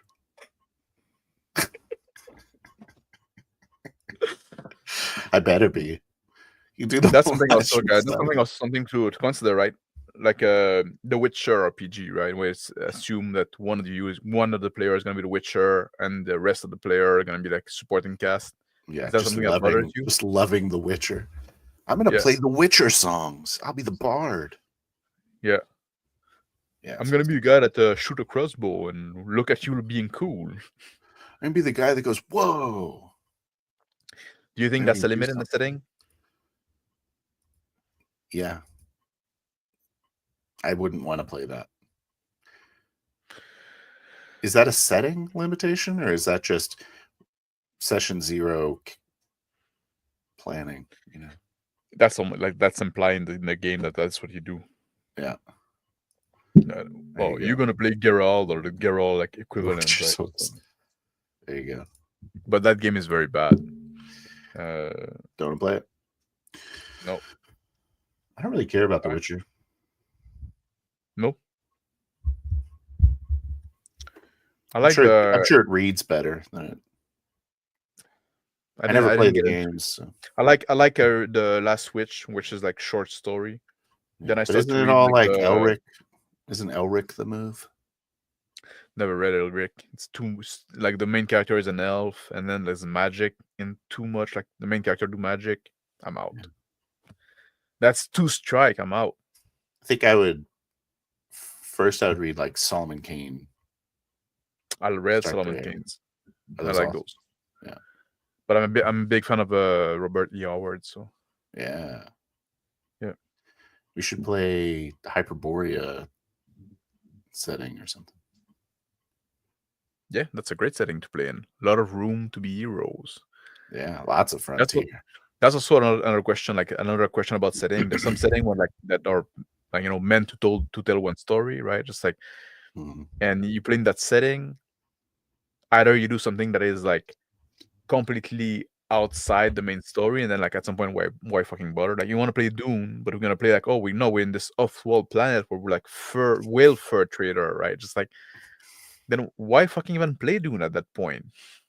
You can pick I spent a few months defending this to you. Yeah, we've had this discussion a few times about how I like Dune as a setting. It's basically the same discussion we had. Yes. Oh, so we did basically, but we agreed on the start that we're gonna pretend we never had this discussion before. That's true. So the benefit of Dune and the benefit of 40K and the benefit of all these other settings is that you have a lot of tools to pull from. I can pull a Bene Gesserit sister into my jungle planet in the Dune universe. I can bring the Trader Guild into my jungle planet. Yeah, but you could just bring like the equivalent of that, right? Just like, and then not be bothered, but not be unburdened by what have been written already.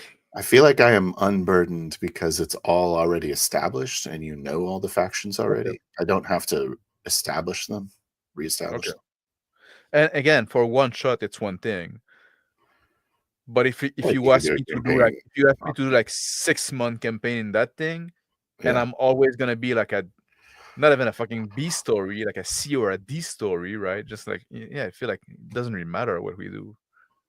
Nothing matters. Is that not clear? We're role playing. All right, let's talk about something else. Is it unclear that our story is irrelevant?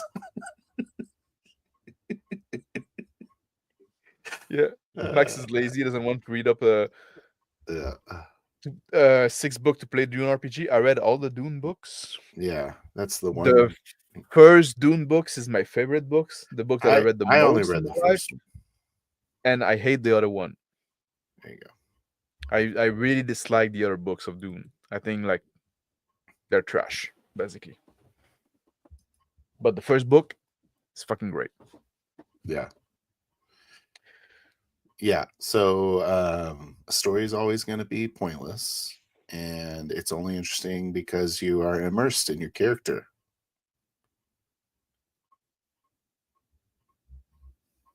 Also, there's also like the risk of the gross nerd stuff, right? But that's also like group dependent. Of like, well, actually, that's setting like should vet your players, Max. Let's tell you. Yeah.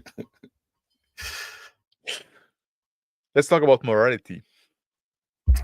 Okay. I didn't catch either of the videos about it. So I'm just going to be probably making the same arguments you guys did. What do you think about the black and white versus the gray morality and stuff like that? Okay. Should there be like objective evil that you get to fight? Does that make for better story, better storytelling, better role playing, let's say? Okay. So should your antagonist, is it better if he's like pure evil? Is that what we're talking about? Kind of, yeah, I guess. Yeah. I understand that there is sort of this idea that having relatability with antagonists or villains is bad. Like it's an overplayed trope. But I'm also like, I like it. I like relatability with my antagonist because I view humans that way. You know, I think people can be redeemed. So I don't hate people falling into depravity and being like wicked. I mean, that's fine. Because like the point I was making, right? It's like I don't like when story, like, you know, like the example I was like, oh, Tolkien and, you know, Okay, Lord of the Tolkien. Rings, where Sauron, Tolkien, Yeah. where Sauron like is just bad. There's no Basically question about evil, the force of evil. Yeah.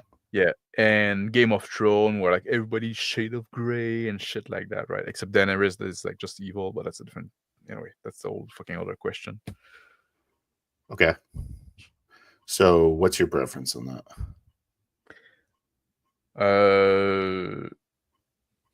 In a role-playing game specifically, Uh-huh. I like the shade of gray better.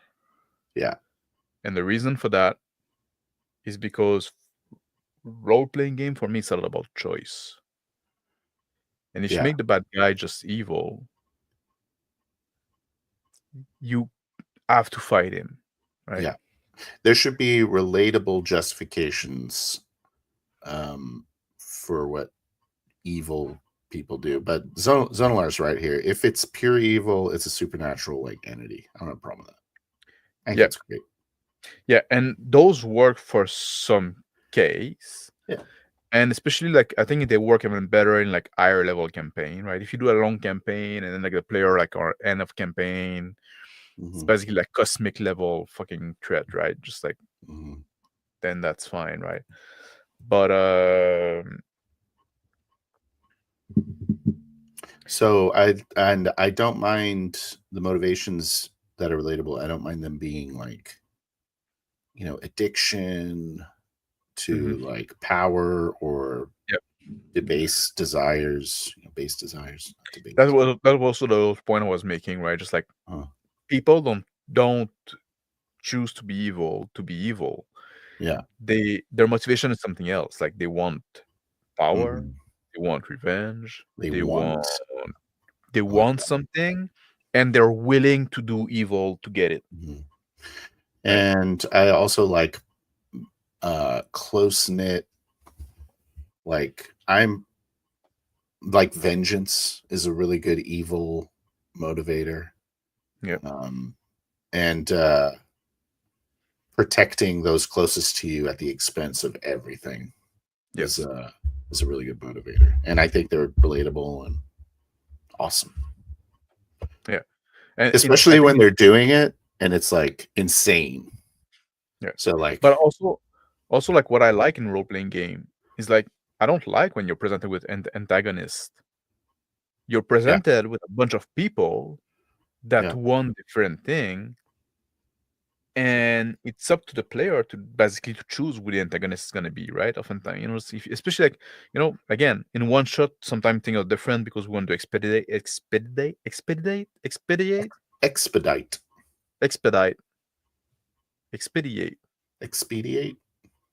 No, expedite. I don't know if expedite is a word. It could be. Okay.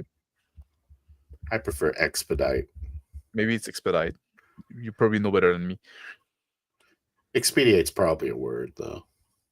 But we want to make, you know, we want to take some shortcuts, right? So then oftentimes like, okay, this is the bad guy, you're gonna defeat whatever, right? That's fine.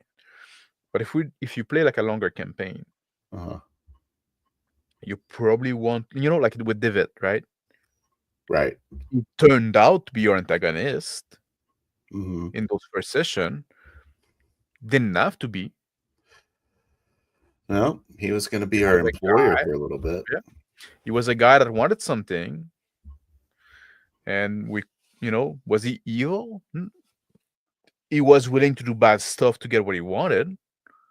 But his main motivation wasn't to be evil. Yeah, it's just profit driven, it seemed like. Yeah. I'm fine so with it. I think for like and like again, like that's something like for literature. And you know, I got accused of saying, like I say, like Tolkien was more on the propaganda side than. I'm not saying Tolkien is propaganda. Yeah, I'll say it. Oh, you'll say it. I'm saying it. I don't even know. I'm saying Tolkien like was making a point with his literature. Got the eye, that all-seeing eye of Sauron. Just saying. Yeah, it's basically Big Brother. Well, something. Mm-hmm. But because oftentimes, like I said, like right, like the difference between art and propaganda, when they investigate, like when you touch on those kind of subject, like art is gonna ask a question and explore a question. You can reach some conclusion through that exploration, but propaganda start with the answer. It's trying to force it onto you, right? That's a big difference between the two. And in the case of Tolkien, so you're saying Tolkien is propaganda? Well, Tolkien is kind of a weird case, but Tolkien was certainly making a point with his literature. Less so in The Hobbit, but also when he wrote the Lord of the Ring, right? Tolkien was a world builder. He wrote the Lord of the Ring after 30 years of doing this exploration in his world, right? So there's that, right? It's kind of like, did he start with the conclusion or did he reach that? But I think he was making a point, and it's a point that I'm not against. Like sometimes you can see something is a bit, it's a spectrum. This is leaning a little more on the propaganda side than others. But I don't disagree with the point he's making. So sometimes people say, "Oh no, it's not propaganda. It's just like." I don't even understand the point he's making. So, government is evil. Centralized power is bad. I guess. Seems like they centralized to win. It's about like the some people say, and Tolkien like did never say it himself outright, so there's also like this kind of thing, right? But some people say like the ring is like the power of government, and people want to use it to do good, but they get corrupted by it, and then they turn into this, Why does it make hobbits invisible? Make everybody invisible. That word. Oh, okay. Why does it make everyone invisible? Because then you're part of the bureaucracy. You join the bureaucracy, and then you're in a different realm. You're not a normal citizen anymore. Seems like a weak metaphor. Sorry, everyone. I heard it for 3 seconds. I'm already shooting it down. I don't know it. But it's all about like it's all about like power corrupt, right? It's like when Galadriel say like, "Oh, I can use it for good," and you have a beautiful queen instead of a tyrant. Like, it seems like what it's saying is the only way to stem the tide of barbarians is to have a bunch of really well-formed governments working together. Is it? Barbarians fueled by evil. What was Sauron the barbarian? That's Saruman's little orc army, But were they the barbarian, or were they like the bureaucrats? They're orcs, so they're not bureaucrats. Have you seen like in the movie, like, our output is lower, we need to there's this fucking scene about the orc bureaucracy in the movie. You need the W4. Yeah, get out of here. No, there is actually like the orc bureaucracy scene in the movies. Oh, I didn't realize you were being on. I thought. Yeah, no, it's true. There's this orc foreman having a talk with the Saruman about the output being lower than what was planned. It's like a whole fucking thing. Cut more trees. Yeah. Okay. Yeah. So that part. Okay. Yeah. And that's the whole basis for the theory. Yeah. It's all based on that scene for the movie. Not the extremely well-established kingdoms of the races. I feel like those are more legitimate governments than a orc going, "We need more trees." Are the orcs okay? Should we devolve that into a alignment discussion? Are the orcs chaotic? Are we having them? Yeah, aren't they? They seem to be doing the bidding of their master pretty well, right? Okay, yeah. In the Tolkien thing, right? I don't know. I never read it. You never read the? Oh, nerds gonna go after you, man. That's fine. That's fine. What are they gonna do? Break their wrists on me? To be honest, I'm not a fan of Tolkien's writing either. Like, I'm more a word guy, like I said earlier. I think he's doing too much lordom. At some point, like, just fucking tell me about the character, man. I don't fucking care about the color of the grass. And I didn't like the movie of the Lord of the Ring either, because like too much exposition shot. I said like, man, or like this fucking long battle. Like, I think the more and more it goes, I'm just not into fantasy as much. A lot of fantasy is bad. Yeah, there's not a lot of good ones. I kind of like the new D&D movie. Oh, look at that! Zandalar is doing some. Goblins Report Caster show. Oh shit! Zandalar's gonna get me. Doing some. The ADL is gonna go after you, man. The ADL is gonna go after you, Zandalar. Oh, you say that? Are you saying the orcs are the Jays? The goblins. Yeah. HR worker of the cemetery as orc, though. Yeah, exactly. Yeah, there you go. Yeah. Municipal worker orcs. Yeah. Orcs are enslaved, subjugated, and mutilated elves, like training a dog to be a rabbit. I don't care. I don't care about Tolkien. Sorry, guys. I don't. But you agree that I want to play Burn Notice. You know what I mean? No, I don't know what a Burn Notice is. It's spies in modern time. Oh. And it's more realistic, so you might like it. Is it a movie? No, it's a show. Oh. With Bruce Campbell. Huh? Okay. There you go. Now we're talking. Yeah, Warcraft is a pretty good setting, I think. Yeah, I don't hate it. There's I like the Horde. I'm a Horde guy. Are you surprised by that? Is it because you love bureaucracy? Exactly. I love orcs. Everyone loves orcs. Yeah. Because they do what they want. I'm a human supremacist in most fantasy settings. I always feel like I'm rooting for them because if they don't win, I don't get born. You know what I mean?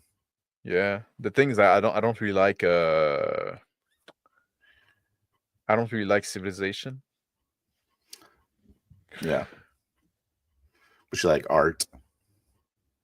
Yeah. You can have art without civilization. Not without humans. You don't think orcs have arts? Nah, they're too busy crapping in their beds or whatever. They're lame. I'm sure they do, especially the disabled ones, Whatever.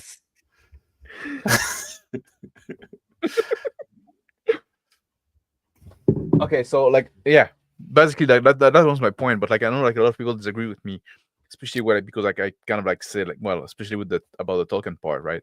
Yeah, I say something are fine in literature if you want to have the black and white stuff, but when it comes to back to morality, I'm trying to bring back to the subject because now we're just rambling. It's just that was my point. I'm I got 6 points. So and to be honest, I'm getting a bit tipsy now, so okay. I need to be a little more disciplined. Good job. Let's talk about it. So you were saying orcs are.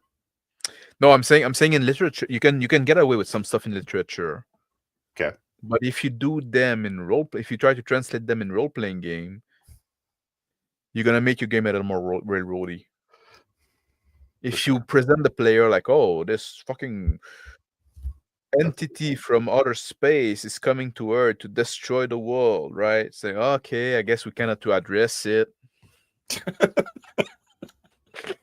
We cannot do that now. I guess my Wednesday is scheduled now. Yes, exactly. Yeah.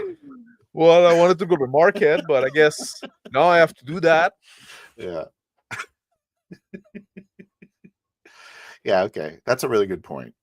So you don't want to have that because you want to be able to choose. I want to be able to choose. This is very much your setting argument. Also, I'm noticing a link. Yep. For me, role-playing game is a lot about choice and agency. Right? Yeah. And for me, also the making of the choice, right? the way the discussion and character about which side should we side with, right? And the pros and the cons. And so for me, that's much more interesting than actually like acting on the choice you made, right? Like, which side are we gonna fight is more interesting than the fighting the side, right? Okay. That's where the juice is for me. Okay. I hear you. I like that type of game. Quite a bit. But I don't I will still play a game where it's pretty clear what needs to be done. Because I want to play stories like that too. Yeah. And those, but like also again, but then the trick would be you need to provide choice somewhere else. And again, also like it's almost like what would like those two topics almost like wrap up in like the campaign versus one shot kind of thing, right? Because in one shot, like for me, it's much more acceptable to do like that's the big evil and you have to act upon it. Yeah.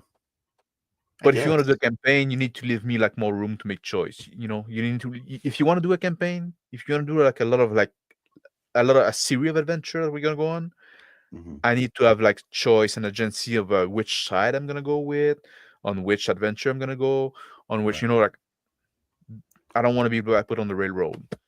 I'm much more lenient on like, okay, this is what we're doing now. Or this fucking lich coming up, right? This our one shots.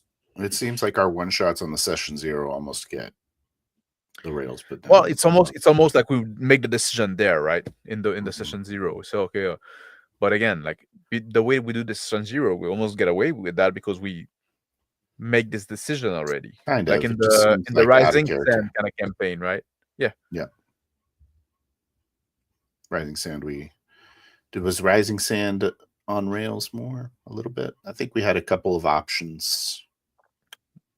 We had options, but there was this big evil, but like we fucking came up with it during session 0. So the GM cannot be blamed in that case, right? That's what we wanted to do. Is that good? We wanted to do like the epic kind of fantasy, in a sense, right? Yeah, this is what I'm getting into right here. And I don't actually know if this is what I'm getting into, but I clicked Zonalar's thing, so we're going to read it. What is a good premise versus a bad premise for a campaign? Singe to Avernus equals Holy See goes to hell, blah, blah, blah. Okay. So I think when we're talking about such... There he goes on that all week. You weren't making the point I wanted to make, so I just when we're talking about our session 0, why do we outline so much what we're going to do then? To get to the juice faster because we only have one session. That's the big advantage of campaign. You can take more time to establish things, or of longer session, I guess, right? Because we're to do like 2-hour session, 8-hour sessions. You get to do that too. If we're to do like 8-hour session, we could have a much shorter session 0 because then we can decide what we do during the session. But since if we compress the time, we have to get to the meat faster, right? So we have to cut down on the bun. I wonder. I feel like we're kind of doing it on sometimes our session 0 is kind of. That's what you're saying. But so you're saying in a one shot, you don't mind the rails as much. Well, it's because also like the way in the one shot, the way we like the rails almost like we agree upon in the session 0, right? Yeah. Obviously, our rails aren't like the other people's rails. I don't know. Maybe they are. I don't know. And are we actually shit role players, Max? Yes, I think are we just railroading? We're just railroading ourselves. Bitches. Sorry, guys. In the some kind of magic session that you run. Yeah. Right. The which one? The some kind of magic. Oh yeah. Yeah. This one was shit. I'm kidding. I'm struggling to remember which one it was. I remember naming a session that. I was playing like a Bocador, and it was AZD6 session in the same setting as Oh yeah. Rising when you were Sun in the town. with LI, yeah, in the town, right? And I the started urban session, fantasy game. yeah, that I urban call fantasy it. game, right? This session didn't have rail. No, it didn't. We agreed upon the But setting and stuff like that, and we went. did talk about there would be an NPC that you would be looking for. Yes. So there, we established a goal, a shared goal. Yes, but it was also very vague. Yeah. In the why we're looking for him, and the like. Oh no, we said no. We talk about the edge mage. We say, oh, this like my cousin is the edge mage, and the city want to recruit him. So I guess we kind of had a goal, right? Yeah. Here's Azimuth. Forgive my boldness. I don't know. But if you open your session so I can join, I think I have a solution based on your discussion, but too long-winded for live chat. No pressure, just asking. Watch your mouth, Azimuth. Oh. What do you think, Phil? Are we inviting for the... We haven't been done that in a while. Huh? We'll put the link in the chat. If you want to. I leave it to you, sir. I'll put it in the chat. There you go. God damn it. So we can talk with the pleb. No. Yeah, talk with the plebs. Good. Finally, we can gang up on someone. Yeah. What the hell are we talking about, though? Talking about the railroad in the I also don't session. think the Wild Hell game had rails. It's just premise. It's just premise. But I think it's better. What about, like I always say that you want to have a premise, you don't have a story, right? That's something I often say. Yeah. Some kind of magic, was that premise or was that story? I think it was premise. The premise was my cousin is gonna be like the government or whether the state, whatever, is after my cousin because he got some magic power, and I want. So that was your cousin. Yeah. Okay. Yeah, it was my cousin. Right. And I want to save him from being forced into the service of the. It's too much. Too much? It definitely starts the story. How much is too much premise until you're railroading everything? Or maybe we're being too hard on ourselves, but I think it because we want to do that as a one shot, and we did in 2 hours, right? You kind of have to take shortcuts. I don't remember how long it was, but probably. It was like maybe 2 hours, 2 hours, 2 hours and a half, something like that, right? 2 hours is hard for you to go like, all right, well, I'm going to go to my soldering station and work on these phones. All right, Lewis Bossman. Hey, I'm Lewis Bossman too. Yeah. I'm gonna change the screen. And they'll be like, and then the phone rings, and I'm like, "Hey, your cousin's in trouble." Now I'm giving you these. Now that's feel more railroady, right? That's right. So then if we agreed upon okay, it's better. I think it's worse.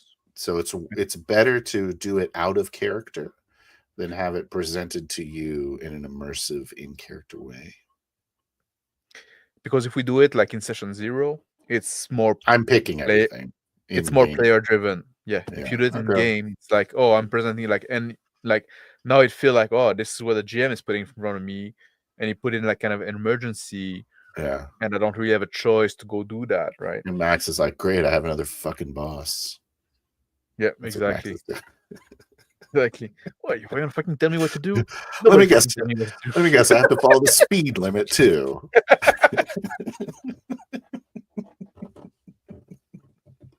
Yeah. You probably should, because the cops are around. You know, this isn't the frontier. We all know that's how I'm gonna die, Max. We all know that's how I'm gonna die in suicide by cops. Yeah. We're just wondering what tips him over. Yeah, we're just kind of wondering like what's gonna bring it over and when it's gonna happen. That's why we let Max pick all the premises. It's like, All right, who are you shooting in this one? I don't. Yeah, I cannot do a 30-year campaign because I don't have 30 years left. Cup's gonna kill me sooner than that. Smart. Well, we'll get there. That sounds like quitters' words.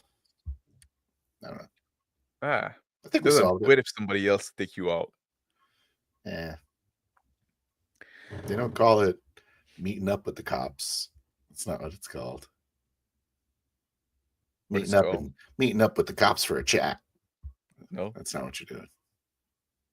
No. And it's not like I'm calling them, right? Yeah. Okay, so we're in the clear again. We're good role players again because session 0 is player driven. Yeah. The way we do it, the player driven. We do it. Yeah. It's almost like if we we condense like one first session into there we go. We have like Danielle, right? How are you doing, Smith? Yeah. Are you there, Hello? Azimuth? Hey, thank you for welcoming me to join. You're welcome. Sorry? Oh. Your audio is doing weird things. Yeah, like you were really loud and then you were quiet. Yeah, my voice is echoing back. Mm.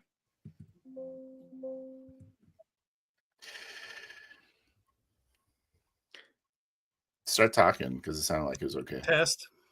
Yes, that sounds good. I think it's when you lean, maybe when you lean back, that the microphone is struggling.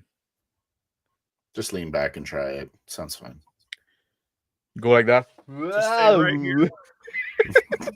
It just won't move. Do you have a slide whistle? Because I would like to. I have a fancy one. I'll have to invest in one. Smart. It sounds fun. But yeah, thanks for inviting me. This is, I think, the second time I've been on your channel. I think about 6 months ago I was on here. I think it's the third time. Second, I thought it was third time. Yeah. Correct. I was traumatized by the second time, so I don't remember. Oh, were you? No. Wait, Zonalar has a quick comment here. You should try to play in a trademark over prep crispy session, just see how it feels and double check it's really as bad as we all suspect over prepping to be. Yeah. Yep. Crispy. Always putting those rails down. It's always putting the rails down. So you had a solution to our rambling, I guess. Well, I mean, it just seems like you guys have slightly different approaches for the same objective. I mean, correct me if I'm wrong, Phil, but you're talking about how you need a strong theme in order to build a prolonged story. And Max, you want a theme, but you don't want to get rid of agency. And you're absolutely right. And one of the solutions I've done in my games to resolve that issue is I call it too many roads. Like I have too many events going on in the world. And what happens there is a game master, you're creating different events. Like you mentioned alien abduction. Well, now I can't go shopping because I go deal with this alien abduction, or alien invasion, whatever. But if you have multiple ones, and you're right, the key to all good gaming and storytelling and everything else is choice. If there's too many of them to go on, it's always the choice of which path you'll take. And it also helps keep you as a game master in check. And you can't railroad if you don't know which direction they're going to go. So you can create strong theme and still have agency. Does that make sense? Yes, but also like with the choice thing and presenting choice to the player, if you present like too strong, like stuff that are too urgent and stuff like that, right? They're gonna come into, because the characters also have goals and motivation, right? And you want to present choice to the player that they can interact with, but they should be also able to interact with their just follow their own character's choice and motivation, wouldn't that be so, right? Like the choice that you present to them should be, maybe, I'm just saying that like that on top of my head, maybe they should be limited enough that they can decide to ignore them and follow their character motivation, right? Wouldn't that be also, at least some of the time? Sometimes you want to maybe bring something more urgent, but some of the time, a player should just say, you know what? My character just want to do that now. He doesn't fucking care about that shit. The world can burn for a while. Yeah. Because that's also like always a choice that should be on the table, shouldn't be? Yeah, it's almost like not to lean on improv, but it's the whole yes and you don't go full reactionary, but at the same time, the game master, that's the name of this channel, be creating event. Do what? That's the name of this channel. I know. Yeah, there you go. Yeah, never go full match. Well, you should be reacting to what the player's choices. Like I really like Runehammer, Hank Inferno, right? Index card RPG. Yeah, he talks about how you never plan beyond the first session, beyond the next session. Mm-hmm. It's like practically forbidden. You just don't plan beyond it because you don't know what your player is going to do. And if you're not reacting to what the players do and their choices and their outcomes and their trials and tribulations, then you're not reacting, and then therefore the world is not real. It's just I don't even like plan. I don't plan like one session in advance. Mm-hmm. But also because like for me, like coming up with stuff on the fly is also part of the fun for me, right? Just like as a GM, right? Yeah. So like I want to be like cut with my pants down. I want to be cut with my pants down. Why have pants? Is that what Phil was talking about with the high humidity game? Yeah, I wish what high humidity is. I really don't want to be wearing pants right now. High humidity, low humidity. Okay, because I'm gonna credit you on that one because I've never heard that phrase before. I'm gonna steal that one. What high humidity? Did I say that? Yeah, you said you wanted to run a high humidity vampire game and they weren't down for it. Oh, humanity. Oh, humanity. Okay, I misheard you. I thought that's funny. I don't know where you're going. I thought you were saying it was a sexy vampire game. Like a high humidity, like it's like, oh, this is one of those games where there's boobs. That'd be more my jam. There's boobs. Yeah, boobs. Guys, in this one, there's boobs. Yeah, nice. Well, I mean, that's another thing. Since most of my games have boobs now. When I run a game, I do it in scenes, and I know it's meta talk, so it kind of pushes against the 4D gaming principles to have a meta discussion, but it's kind of almost like a little micro session zero or something, that players have a certain choice on the scene that they're going to play. Like last night, I did no prep on the session, and I asked the player, because he jumps from character to character. He plays one character in the campaign, and he gets to choose which character, which plot he's engaging or threat in the world, but I also asked him if he wanted a ramble or in medias res. A ramble is a scene where it's soft open. It opens up wherever you want, and then you can Miranda around and ramble and find and do whatever you want, but something's going to happen. In medias res, as you know, is just, I put you right into the thick of it. You're in a fight, and you're in a fight now. And the cold open is always 99% of the time an in medias res. And I think that's the big point we're discussing there. Like in when we do the one shot, right? We want to do like almost more like, we don't necessarily do like in medias res, but we want to go like more closer to that. Like when we do like the Rising Sun campaign, we're on our way to solve that problem. The problem has already been established, right? Mm-hmm. In Rick's game, and I talk about it in the video as well, right? In the video I did called like a walking video when I'm in the woods, or on the beach, something like that. What? The Cthulhu game?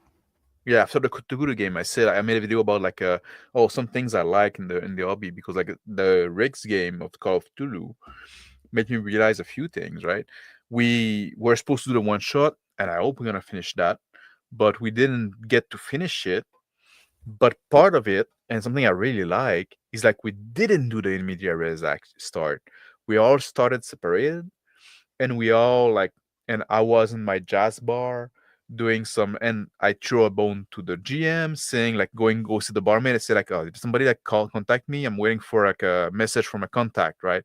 So that's a big like that's me like making gift to GM. Like that's what we were talking about. Me and Chris, we were talking about this the other day about how our style is more about throwing plot hooks at the GM than it is the other way around. I get the GM to kind of last game, weave something. Yeah, but but like, but basically, like the first 2 hours of that game, a lot of it was like half an hour and a half. A lot of it was like mundane stuff, getting together and stuff like that. And I love that stuff. I love the establishing character. That's what I'm saying. The session 0 takes away. Yes, because but the thing is, now we had an hour and a half of basically that stuff, right? Where we establish and the plot gets like. But it's awesome. Rick could have started the game. You on the boat. You're all going after this book, right? We could have started the game there. Okay, so why did you get on the boat? Because like I wanted to get that book. Okay. But we did role play that. Me learning about that thing. So isn't that kind of the like all of you got on the boat and it was due to some sort of contrived circumstance, right? Well, you definitely can't have a one shot without some degree of railroadiness, if you will, or a unified plot. Otherwise, the question is like, do you do it out of character in a session 0, or is it better to do it in a in-character contrived manner? Better? It's different because like if you want to do it in character, it's gonna lengthen the thing. It's gonna take more time. I think I prefer it though. But that's why I'm saying like maybe I prefer like longer session because of that. If we had like a 4-hour time to play, right? A 4-hour for toddlers. Hell yeah. Thank you, Space Roadie. I agree. Yeah. Although we really just like talking to each other, so we just do it. It's really more of a reason for us to. We also like start our session technically 0. You're using session 0 tools right now, unless you're talking about the safety crap. No, we don't. No, we don't talk about it. Yeah, but the whole discussing of what you're going to play, what you want from it. You don't want this. You do want this. That's what the whole session 0 is meant for. And that's like the thing when we do session 0. We really start from nothing, basically. Like we do, okay, what system we're gonna use, what setting we want to play, right? So we do need the session 0 for that, right? Which could be just like a talk on Discord, but like you said, Phil, we also do like talking to each other and like shooting the shit and stuff. So and we like to show it off. So it's like a style demonstration. So, but I think that I just don't like it as much now. I want to do the thing you did with Rick. Yeah, I think I want to do that as well. Yeah, you never get any real depth with an endless series of one shot. Yeah. Well, you probably could if you were do longer. 2 hours is a bit short. Yeah. Because what about if you want to do it 8 hours? 8 hours would be perfect time. It's perfect. I'm not doing less. I can tell you that now. No, yeah, exactly. I cannot go back anymore. We raised the bar. So no, but like because like if we wanted to do like this with like if we want to do like starting like okay, we're all on the boat already, all going like we're all for some reason going after that book. If we don't want to do it, we need to keep the time. We need to reserve the time to get there. Sure. So which one is better, right? I prefer having the build up because then I get time to know my character. We get time to be established in our normal life and stuff like that. And for me, that's a lot of juice that I want. And also displaying normalcy with your character in the world gives gravitas to the evil, the monster, the fight, the whatever. Having a moment of, I mean, that's the key to horror is kind of write a boring story that's going to lead to something horrifying. That's the reason why there's a difference between horror and action films. You don't have a slow build up in a in an action film. Hi, Dare to Wonder. Yeah, I know. And you know, I know like Shauner used to talk Space about Roadie. You get plenty of depth out of a 2-hour movie. See? Yes. I wanna go there as well, like because Shauner used to talk a lot about that, right? He used to talk about like, you know, like in movies 2 hour and you can get a whole story in that. But also Shauner was somebody that preferred 4-hour session. Yeah. Shauner's time for a session was 4 hour. And I agree with him on that I think like role playing is not as fast as a movie. I think it's probably like 50%. Like you can do a lot in a 2-hour session or in the 4-hour session, but it's probably going to be like 50% as fast as a movie. Because the way I often say, like, you know, if you took our session and made them into a movie, probably half of it would be left on the cutting floor, right? On the you know, you would cut some of it. You would like make it a little more make some dialogue a little more efficient, a little more faster, and stuff like that. Because we make stuff as we go. We don't have the advantage of having a script beforehand, right? So I think like if you can have like your game being 50% as fast as a movie, that's pretty good. So in the 4-hour session would make a good 2-hour movie, I guess. Yeah, if I have a buddy of mine that works he worked in Hollywood. Yeah, a scene cannot go any longer than maybe a long scene is 2 minutes. You're not going to get a 2-minute scene out of an RPG. I don't like this. I don't like this line. You're not going to have that. Yeah, exactly. I don't like this line of discussion. Movies and RPGs are not the same. Yeah, no, they're not the same. That's what I'm saying. Yeah, I agree. You should we all be agree. Striving to make good scenes that would be in a movie. That is not. No, but you like my point is you want to keep things moving. You want it to be like, you know. Do you? Like, yes. Because you don't like that. Me? Yeah, I'm like to just sit around. But also I'm French, and the movie we watch are different. Yeah. So I'm talking. I'm tossing a grenade at a wall for no reason. It's like an hour and a half of like people talking in a cafe, and then somebody got shot. That's a movie. C'est la vie. Exactly, and then nobody's shot. Smoking. That's a great movie for me, right? So there's that, right? There's a cultural difference. I'm a scholar, but you know, you are. Yeah, you're like, I like a good tempo. I'm like, no. I do like my movie, my role playing to be somewhat like movie, but somewhat like an indie French film. Yeah. Exactly. Well, you have to at some point in time engage the story in a way of or do you guys want to move to a different location, or you want to move here, or whatever, or the players initiate that and they can just Miranda. I literally asked the player, the scene ends here, correctly, or I'll end the scene, but the other player can decide to what I refer to as push the plot. No, I want to push. I want this scene to keep going for a little bit, but it still requires a some sort of cut to, so it's a new location. So the other players can actually even move on, because I welcome splitting the party. Because even if a scene stay in the same location and is like you can have a conversation that goes on, that still advance the plot. Deals get made, information gets gained, right? So there's still like, just because it's talking, like there's difference between like the talkie, right? Just like, oh, I do like licorice, but I want to, like something like it's fucking meaningless, right? Just like then nobody cares. Like cut that, But some conversation advance the plot as much as combat, right? Sometimes 100%. More so, probably. It's just a way to edit out the boring stuff, really. But it's hard. Like sometimes you don't know in advance what's boring or what's not when you're role playing.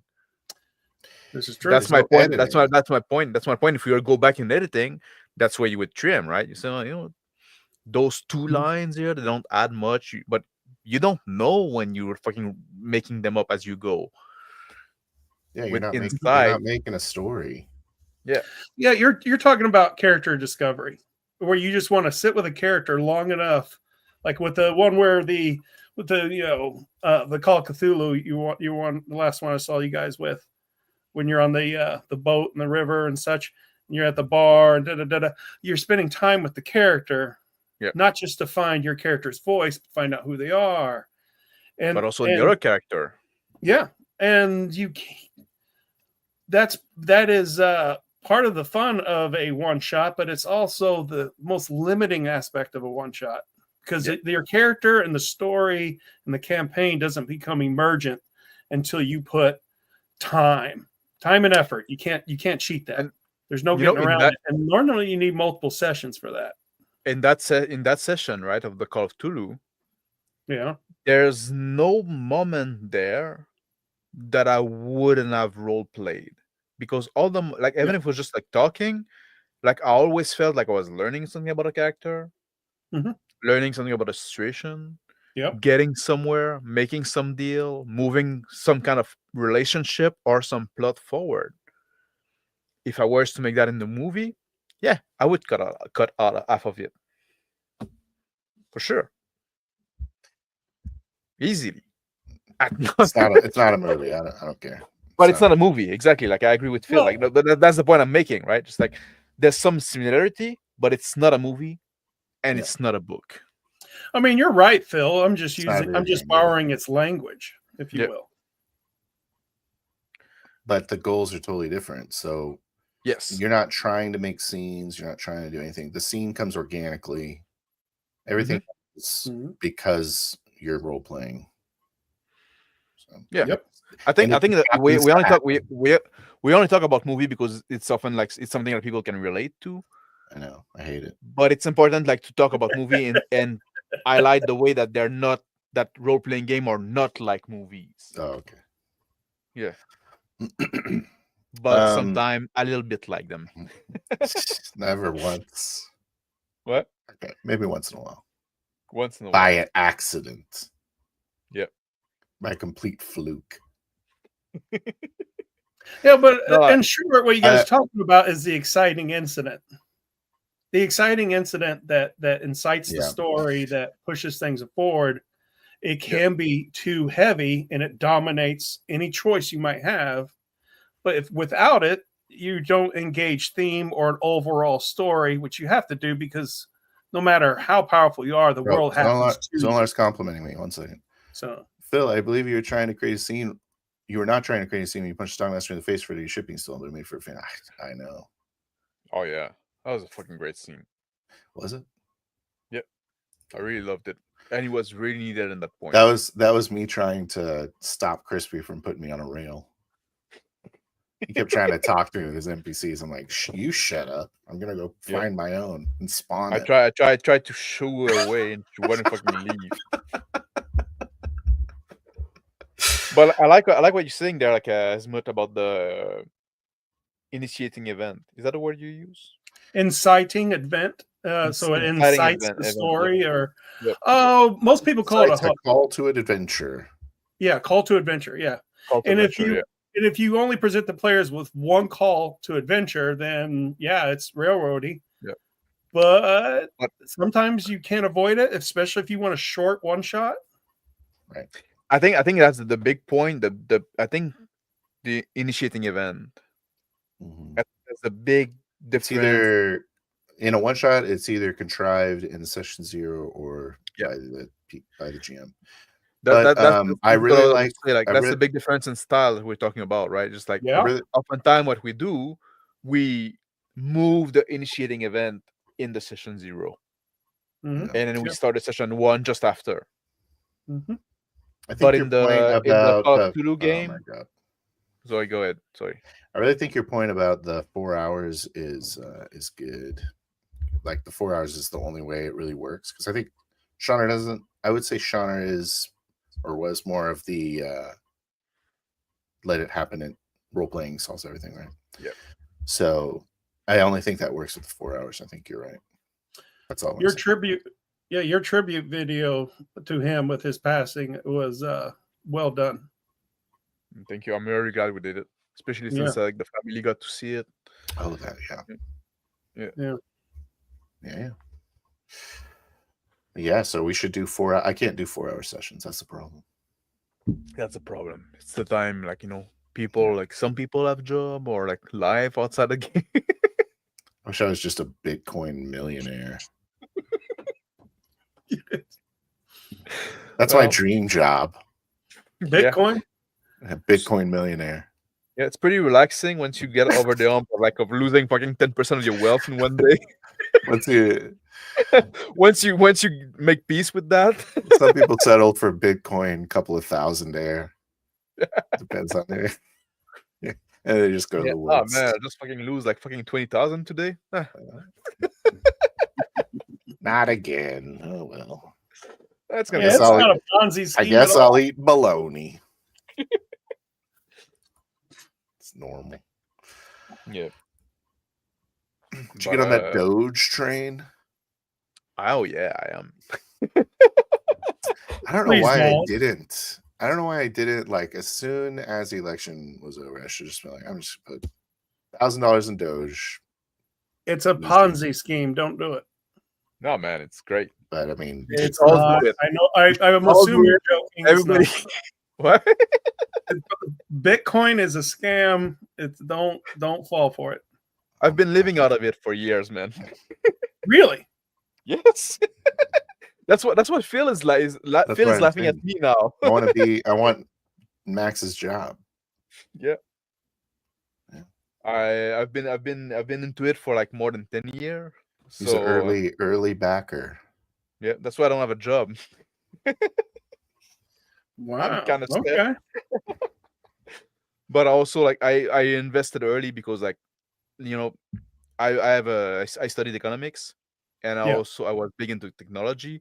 And when Bitcoin came in, I could like read all those papers and understand them. I was like in this sweet spot of like I'm working technology and I have information economics that I can read both. I can read that and say, man, that fucking makes sense. It's gonna be big. And then like put $100 in there and then retire by 37. Easy. It's not even hard. Wow. Okay. Everyone should do that, right? Yeah. Make $100 investment, help you retire. Yeah. But I told my relative, my friends, and you say, "Oh, Max, you're fucking crazy. You don't know what you're talking about. Like, man, you always have those crazy ideas." $100? Are you crazy? Yeah. Yeah. And I always say also, you just gave Zonalar financial advice. I always have to say that. Well, it's not financial advice because I'm not licensed for that bullshit. People have to say that. Like I always say, don't put money into Bitcoin that you're not ready to not touch for 4 years. But that's always been true. Nobody that put money in Bitcoin and was willing to not touch it for 4 years ever lost money. There you go. Everybody that lost money is because at some point they sold too soon.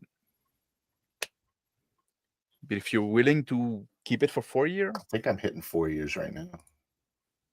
Yeah, it's up. You're gonna be higher than what you were. I got it at like 50 or something. Yeah, because well then you more than double your money. 50? No, US, not double. Yeah, sorry, I was thinking Canadian. Is it doubled if it's Canadian? Well, yeah, I don't think that's how math works, actually. Yes, because Canadian dollars are inflating quicker. No, because I like the last time I put a lot of money in Bitcoin, when it was 51,000 Canadian, and it went to 129 Canadian. What? Yeah, 51, 129. Yeah, 129 Canadian. That's just because the Canadian dollar is shit. Yes, exactly. Okay. Yes, but it's like doubling more than double money. It's like doubling your money. But when it was 51 Canadian, it was like 40 American, and then it went to 90 American or 93. So you still doubled your money, right? Anyway, yeah, that's financial advice. But for me, it was 50, and now it's 90. You'll get there. Don't worry. Which nation tried to switch to Bitcoin and collapsed its economy because of it? I don't think anyone. I know El Salvador. Salvador switched to Bitcoin, but they Oh, it was a very big well one. out of Yeah, it. it was a different. I think they made a good decision. Yep. Yeah. But anyway, it's not like I said, it's not financial advice, and don't look for fucking get rich quick scam. That's done. There's not anymore, right? Just like don't be stupid. Unless you got it on Doge on November 5th. Right. Oh yeah. Well, on November, like after the election, everything went up. Yeah. Yeah. I'm big on Doge.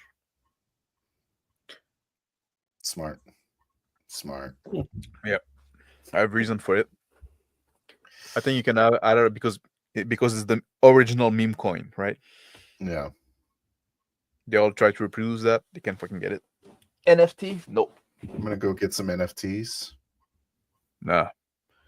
Okay. Actually, anyway. So yeah, I got it for backing a video game. Really? Yeah, they gave an NFT with your purchase. Did you look at the price? Did he appreciate? No, I've never looked at the price. I just liked it. Yeah, I didn't really care. Ubisoft that just released a game, NFT game, and apparently it's trash. EFT or no, it's not EFT. It's I don't know the name. Shit, I forgot. But apparently it's trash. Yeah, that's pretty fun, actually. It's like a third-person battle royale. Oh yeah. Apparently it's very broken. Oh, probably. That's what people have said, right? You know, I used to work for Ubisoft. Oh yeah. Really? Yeah.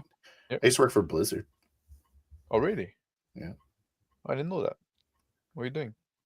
I was a game master for World of Warcraft. Oh. Tech support, really? billing support. Oh really? Oh. So were you big into game of World of Warcraft? No, I never liked World of Warcraft. Really? You just like got that job like for a game you didn't like? My friends were working there. Oh, I see. That's why I got the job. Actually, I liked StarCraft for a little while. Anyways, agreed. I like the setting of StarCraft. Yeah, is it a good role-playing setting? It's the best. Why are we not playing StarCraft right now?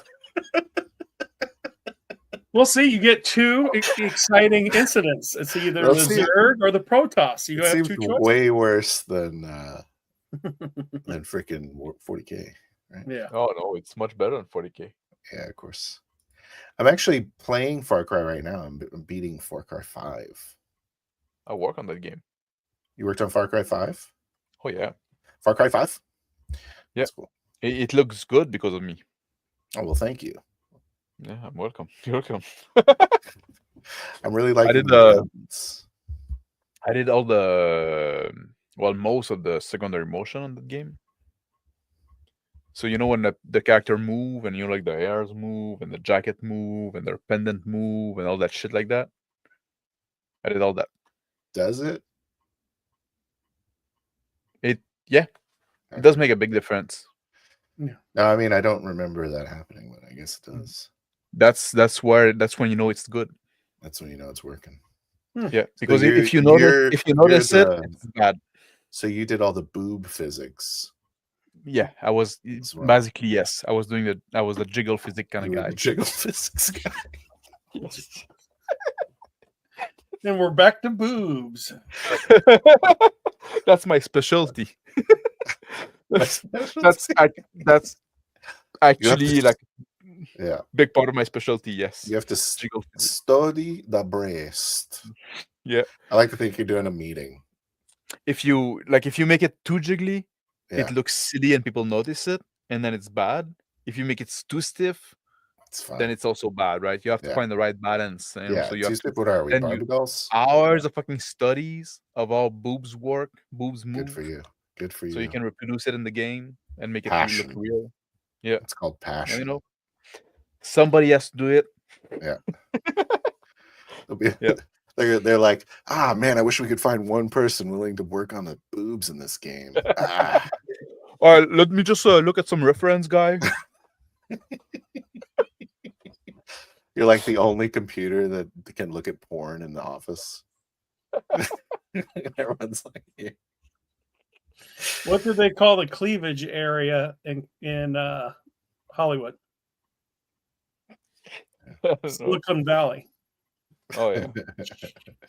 Ba-doom. Tis. Yeah. Gotta hit the good ones. Yeah. But who was that artist in old school Advanced Dungeons and Dragons that did a lot of hot chicks in his paintings? Because he was notorious with TSR that he needed a life model. And so all those paintings from Advanced D&D in the 80s where it had all these chicks in chainmail bikinis, he used life models for that. Yeah, artists are creep. Don't, like, you know, I've studied in art, so I know, right? Yeah.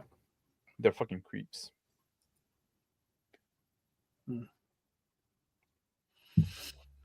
I did a lot of like a life model, like paint, like life model drawing. Yeah. When I was in school. You're like, all right, let's get you jumping up and down. We used to go to I gotta strip film club. this. Filming this. No, that's the thing. We used to go to strip club to do life model drawing, because one, you get like people that are in unusual pose. Because I was studying animation, so it's the motion, right? And also they don't keep the pose for that long, so you have to get the pose fast. So it's good training for us for that. So we'd go to the strip club with our drawing book and just like top, and then you have to strike the pose really fast, get the curve. I like to think that you are getting a lap dance and you have like a sketch pad. You're like leaning back. Exactly. Yeah. Just trying to get the shading. But it's just like shading. Yeah, we like I'm not great at those things, shading and stuff like that, because like for us it's really like about getting the pause, the motion, the movement. Right, of course. But yeah. Cool. So that's what we used to do with some people in my class. We'd go to those club. And we also go to the club with the club there in Montreal where they would let anybody dance. So you had a lot of like different body type. Sure. And also you could practice your dancing. I've been to open mics, but not a open dance. Yeesh. Yep. Yeah. That's not going to go well. No. Well, you know, it's Max became a very accomplished dancer during those years.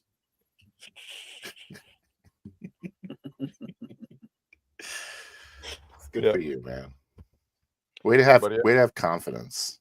I'm just impressed with the confidence. Really?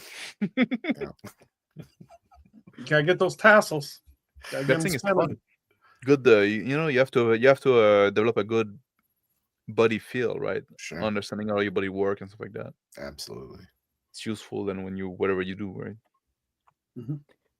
But yeah, and you know about like the physics. Like I had a lot of argument with my boss, right? They say like, oh, we pay for all this like developing physics, and then we can barely see it. And I keep telling him like, yeah, you're not supposed to see it. If you see it, it's because it's bad. You know, nice. They wouldn't fucking get it anyway. So they really wanted shit like whipping around.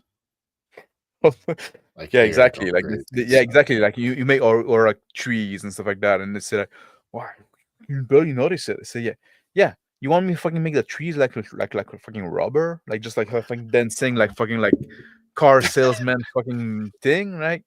Fucking idiot. You know, I never see like really convincing hard wind trees. That's a big problem, is because of that. People like pay for like, oh, we put money for this technology, want to notice it. Yeah. You don't fucking get it.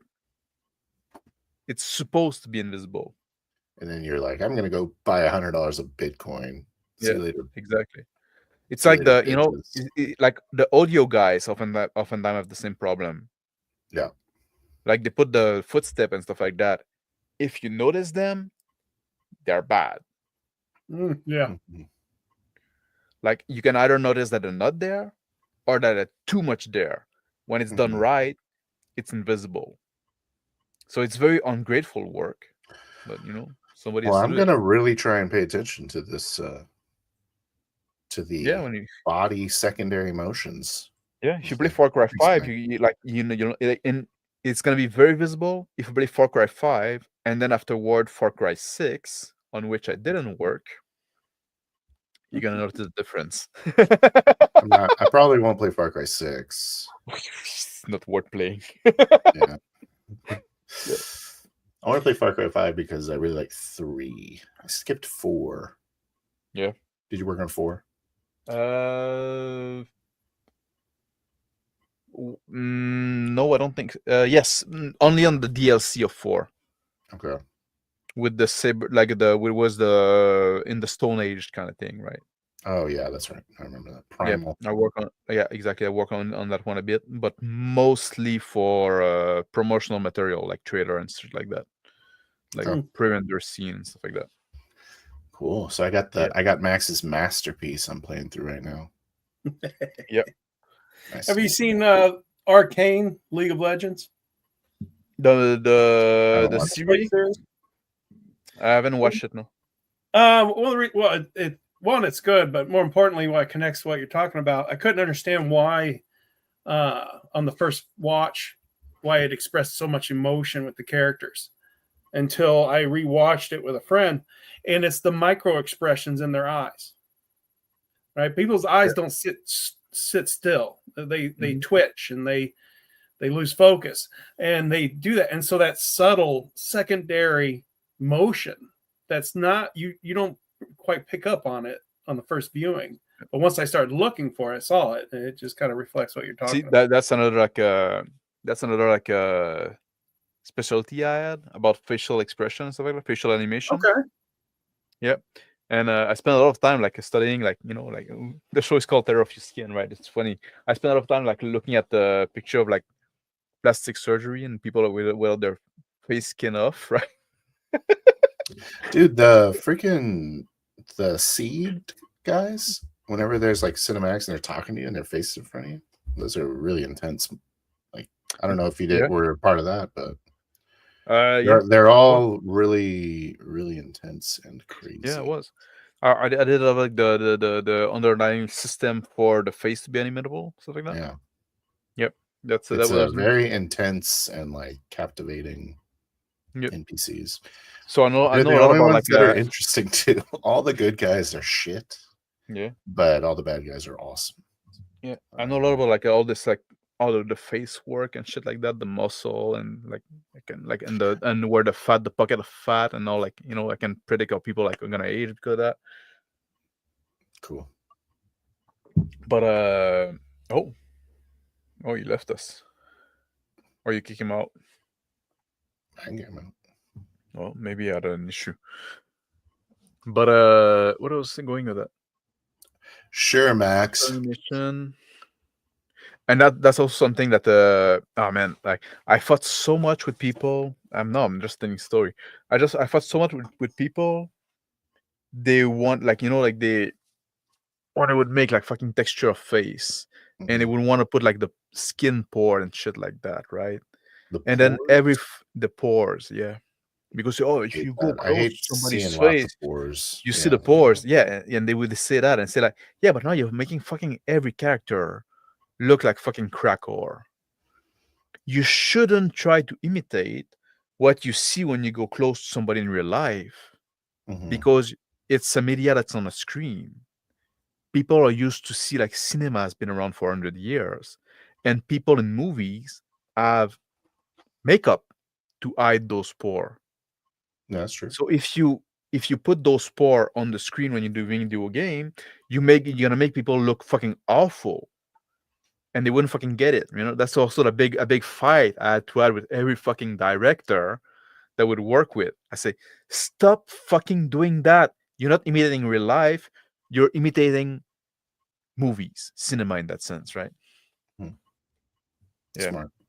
I didn't have a good reputation because I would fight with people all the time. This is when Max's hatred of, let's say, never mind, the HR. I don't know. Well, that was a problem I had, but like with the all those like nerds, right? You got there, right? I get you're good at what you do. Oh, the nerds. But now you got promoted in a place you're not good at, right? Like just fucking think. I think you would see the pores. Okay. You don't want to see the pores. You don't want to fucking. You don't want to see the pores. You don't want to fucking see the tree running in the wind. Too much detail. It's true. Yeah, exactly. Just fight with all the HR. That's right. Exactly. The orcs started showing up. And at some point, I said, you know what? I don't fucking need that anymore. I'm fucking done. Yeah. Go ahead. Put pores in your fucking game. Go ahead. Fucking try to make like one character that's gonna have like the best fucking hair, but because it's so fucking heavy that nobody else gonna have anything. You know? That's also the big fight I had, right? Just like, yeah, we have a budget, man. We're better to spread it around that everybody got a little something than like some character got a lot and other got nothing, right? I have something that is even. Well, anyway. Jacob Seed had a lot. He's awesome. I don't know what you did. Is it the main guy? He's the main bad guy, yeah. I'm the one that didn't get this guy. You did. He's awesome. Yeah. And also, I think I did. I mean, every one of the seeds is awesome. I think I did all of them, actually. I think I'm the one that did all of them. There's one that's more like the military guy. There's the little girl with the dress with the flower, which I fucking hated doing because our design was awful for the technology we had. I had a fight with that. What was her name? I forget what her name is. The other ones are. I actually don't remember any of them. No, I just killed like 2 of them. Yeah, they're all dead. It was Jacob. Yeah, Jacob's the only one I remember. Yeah, there were 3 of them, or there was 4 of them. Oh, there's 4 of them. There's another one. There's 3. Well, Jacob and the other 3. Yes, that's the other 3 lieutenants. Yeah, I think there might be one of the 3 that I didn't do. It is, but maybe I did. Faith Seed. Fate Seed, exactly. I hated doing her. And Joseph. Oh no, Joseph is the main guy. Jacob is the army veteran. Yeah, the army veteran. And John is the youngest one. Yeah, that is kind of a suit guy, right? He's the slimiest fucking guy. I think I did all those guys. Fate, I fucking hated doing her. Like her dress was awful design for like the dress is really strangely stiff, and it had to be like I tried to get them to change the design to have something that would look better, but they wouldn't do it. Yeah, like they did, like with this transparency and stuff like that. Like, you know, that's a fight I lost, I gotta admit. And then you look like trash. You know, I always try to tell them, like, if you design according to the limit of our technology, it's gonna look better. Mm-hmm. But sometimes some guys say, "Oh no, this is the vision we have. We're gonna go stick with that." Well, okay, then I'll do the best. Yeah, but this model doesn't work. So yeah, that's it. Yep. So what was your recommendation on that? Sorry, this has turned into a Far Cry 5 stream. Yeah, they had this the dress she had, right? They had it was a multi-layer dress. Like she had like the plain, the full white dress underneath, and then like a transparent dress on top of it. And on top of the transparent dress, there's like those solid flower, right, that are attached to the transparent dress. Okay.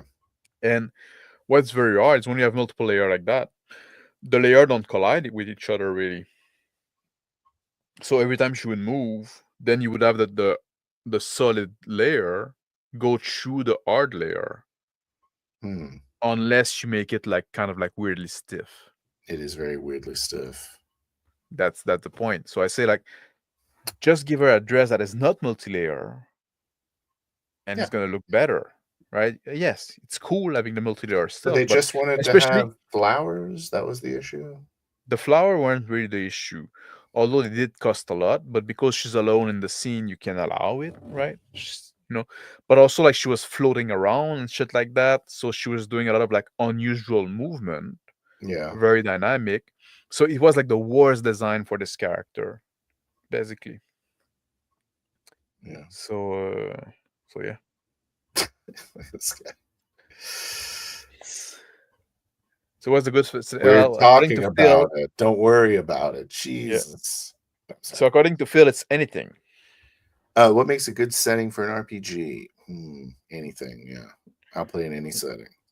Yeah, but what makes a good setting for a long-standing campaign for an RPG? Yeah, Max has an opinion. Talk about that. I'll go piss. Do you want me to talk about your opinion? Whatever you want to talk about. Okay. You can talk about my opinion. I can still hear you, so I'm gonna correct. I can hear you too. So don't start peeing yet. No, I'm gonna go to the toilet. Okay. So my point is the setting isn't something that is independent of the premise. So the premise is informed by the setting. And maybe likewise the other way too. The setting is informed by the premise. Premise informed. I don't know. But basically, whatever game you're wanting to play has to fit into the setting, and then the premise has to fit in. If you are imaginative enough, then any setting should be able to work, as long as your premise makes sense, I guess. And I think Max was making the point that he prefers a premise that isn't pigeonholed into a route, so isn't going to cause a railroad. So he doesn't like things that are like structures that prevent you from prevent your freedom of choosing what you want to do.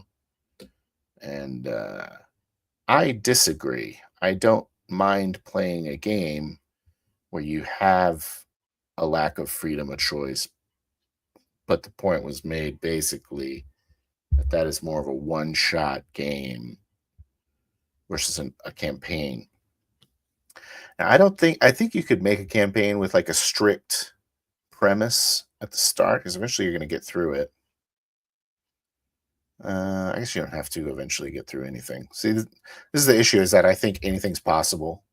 And so there's nothing that's bad on its face. You can make it work if your imagination is functioning. So I'm not the person to have in this discussion, basically, because I'll play anything. So I was having this discussion with Big Bad on Discord once, and he was like, dude, your character is kind of lame. Like, you're going to play something. And I was like, I would play a donut salesman. I don't really care what I'm doing, because I'm going to get into conflict and I'm going to be able to immerse myself in my character. So who gives a shit what I actually am? Because I'm going to make it interesting. I like the way that you put it about the setting versus premise, right? Because basically my argument is that some setting limit the kind of premise you can have, or limit the number of premise you can have. You can still have like good premise in basically any setting. You can find a good premise in any setting, but instead of having like an infinity of premise, you have a handful, right?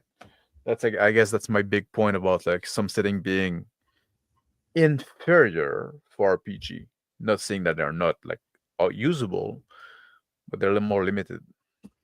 As long as your premise fits the setting, though, then you can make a story that's good, or you can make a game that will generate a compelling story, I should say. And again, my argument also was also a lot about campaign, where in a campaign sometimes you would need more than one premise.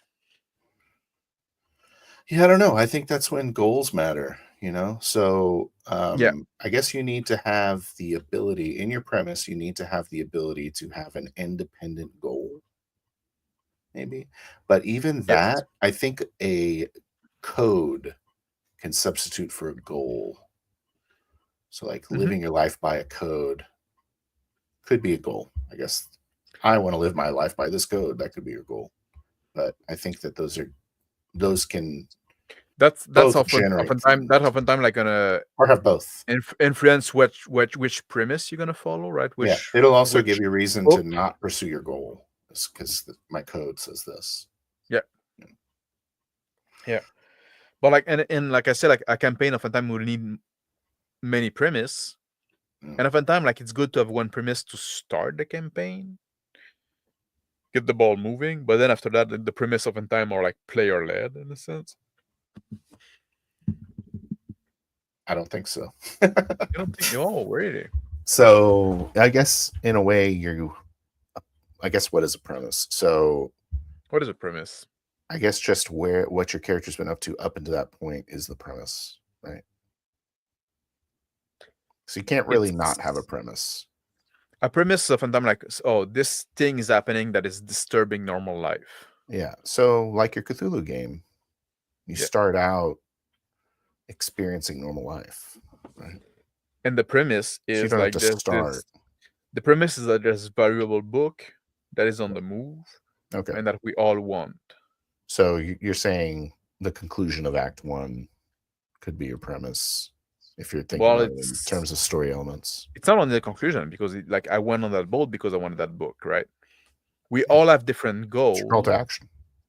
Yeah, we all have different goals for when I want the book because I want to resell it. Somebody else want the book because I want to study it. Somebody else want the book because, well, I guess like Dan's character also wanted to for profit at first, but then kind of changed to give it to his idol. Yeah, his idol. Yeah. Yeah. Yeah. His goal changed pretty quick.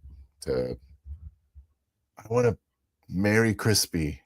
Yeah, exactly. Have a good night, Zon. Good night, Zonalar.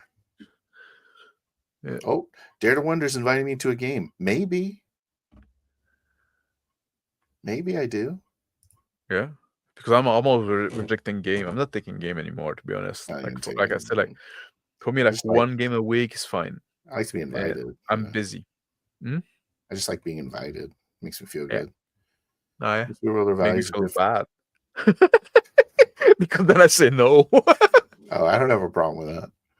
Yeah. It needs to be also, like guys, you have to understand also, like, a lot of people invite me on games. Oh, really? Oh, yeah. Wow. So don't feel bad if I say no to you. Sometimes also I also say no because like I don't want to like, oh, you said yes to yes, but you said no to me, right? Like, so I'm saying no, like, So you're saying that's also part of the reason. Make sure you ask in the super chat.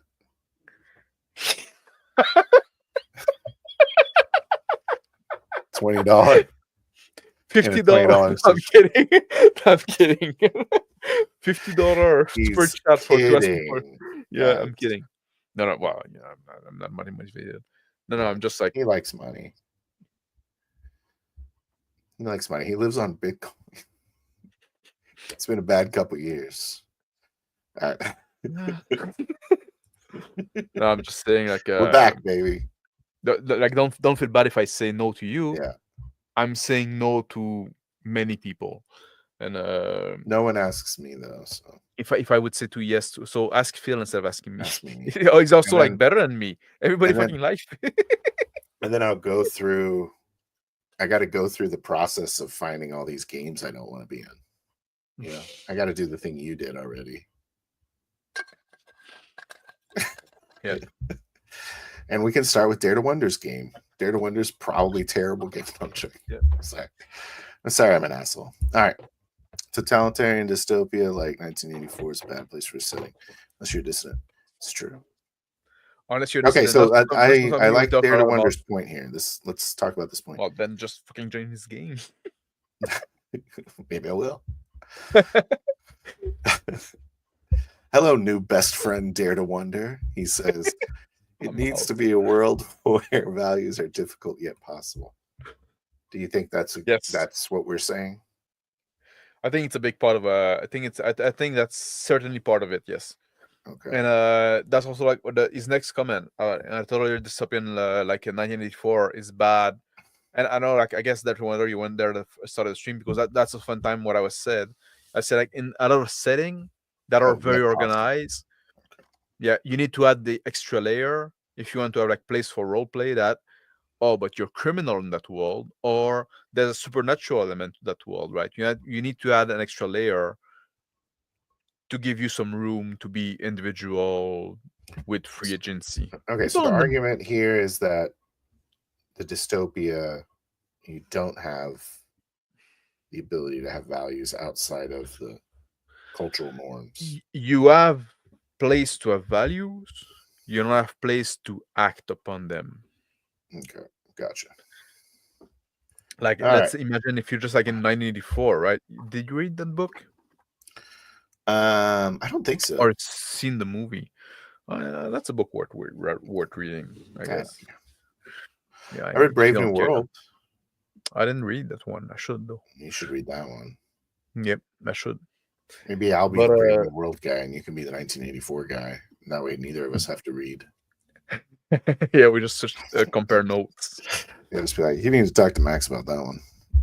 But you're in those kind of world, right? If you're just like part of the masses that is not aware of or just not willing to act against the power that be, right? Then there's no like what you do. You just like do your fucking mundane stuff every day, right?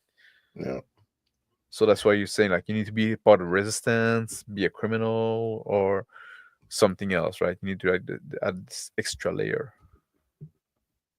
I want to be the jackboot stormtrooper coming around and grabbing your books, throwing them in the fire, and then have a crisis of conscience. You know? Yeah, that's interesting. But then I become an outlaw instantly. That's the extra layer, exactly. Yeah. So, yeah. But I mean, or you're saying conflict, right? You need conflict. You need yes. You need to have an interesting story. You need conflict. You need to have drama. You need to have conflict. You can't just hang out at the shitty seafood restaurant all day. You got to go to the. Well, you could, if you're gonna fight with the other patrons in that restaurant, but then that's against something else, right? It's like a Shanghai fucking gangster movie kind of, right? So you're saying it is hard to have heroic characters experiencing conflict in a very well-governed society, I guess.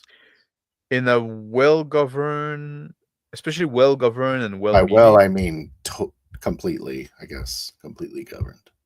In an organized society, yeah, that people see as legitimate. Okay. That was the point I used, right? That's the term I used. So it's a functioning society. People got a job. People have a day-to-day life, and regardless if the government is good or bad, people see as the government is like, well, the rightful government, right? Just like they're not okay. Gotcha. They're not being taken over. They're not in like there's not like a big resistance movement. If there is a government that people see as doing a good job, but you know that they're bad. Yeah. That'd be a good one, right? That'd be a good setting. But then you go in the layer of being kind of criminal, right? But you're still a good guy. But you're still a good guy. You're a virtuous guy, and your virtue is bringing you to conflict to this organization. Yeah. Is that a good game? It can be, yeah. Okay. Yeah, but that's like basically like Star Wars, right? I guess so, yeah. Except, do people recognize the legitimacy of the Empire? I don't know. Yeah. They don't really talk to the common folk a lot in Star Wars. People like talk a lot about like Endor, right? About being so good compared to the rest. Like I didn't watch any fucking Disney Star Wars. Yeah, I don't. But people would talk about the Condor, saying, "Oh, it's so good because you can see like the normal functioning of the Empire, and it normalizes like those things, and people just doing their job, right? Like they work for the Empire, but they're not bad guy. It's just like a guy with a job, just the government. Yeah, yeah. I guess that's good. I think that's good. Yeah, I think that's good. I think that's an interesting conflict, right? If you're in a normal world, like if that's your normal world, right? Mm-hmm. And that's also linked to the those conversations are much more linked than I thought at first. The morality, like if that's your normal world, right? You live in the Empire, and also it's debatable if the Empire the bad guy in Star Wars, but that's a different topic. or is it? But see what this guy says. I want to be a stormtrooper that goes to the shooting range against the norm. Boom. Because they're shit shooter. Hey, right? what are you doing here? Oh, I thought I'd get a little better. Get out of here. Get out of here.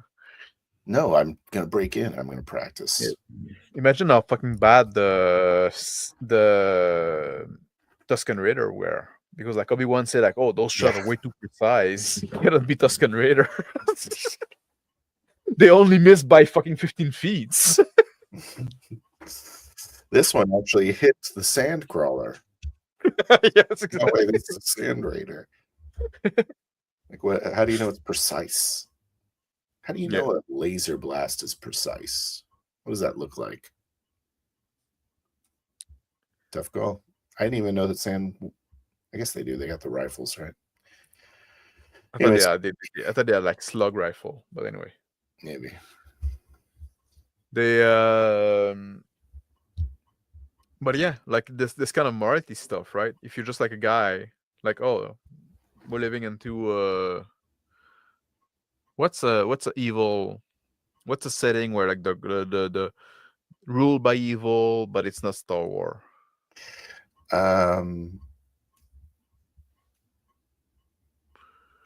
Present day America. Okay.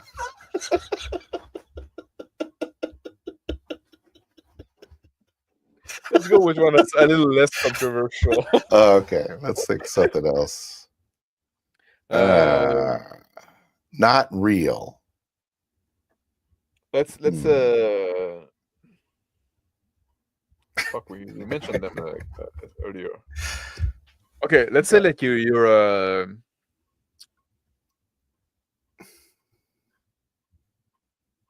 because like that's also the thing with like I was saying, let's say you're in Dune, right?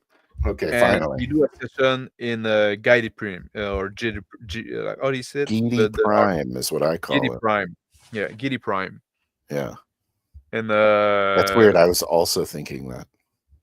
You're not on Dune. Are you sure? No, you're not on Dune. Go ahead. Go ahead. Okay. But at least that's linked to the setting, right? And then just fucking some schmuck working for the Harkonnen, right? Yeah. I'm fixing air conditioners.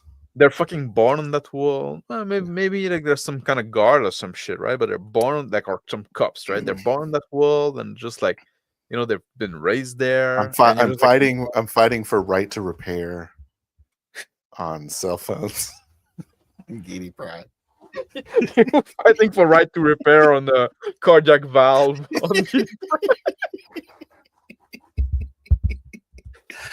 I should be able to replace this thing. Yeah. So, myself. No. Only authorize. So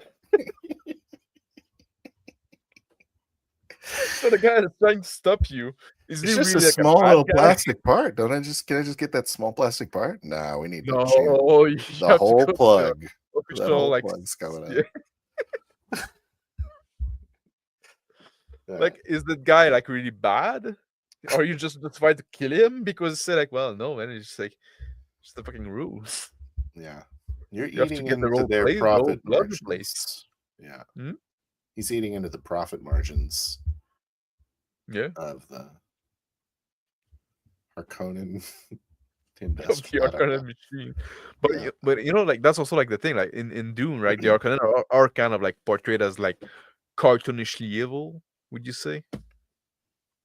Yeah. So you don't really have like this like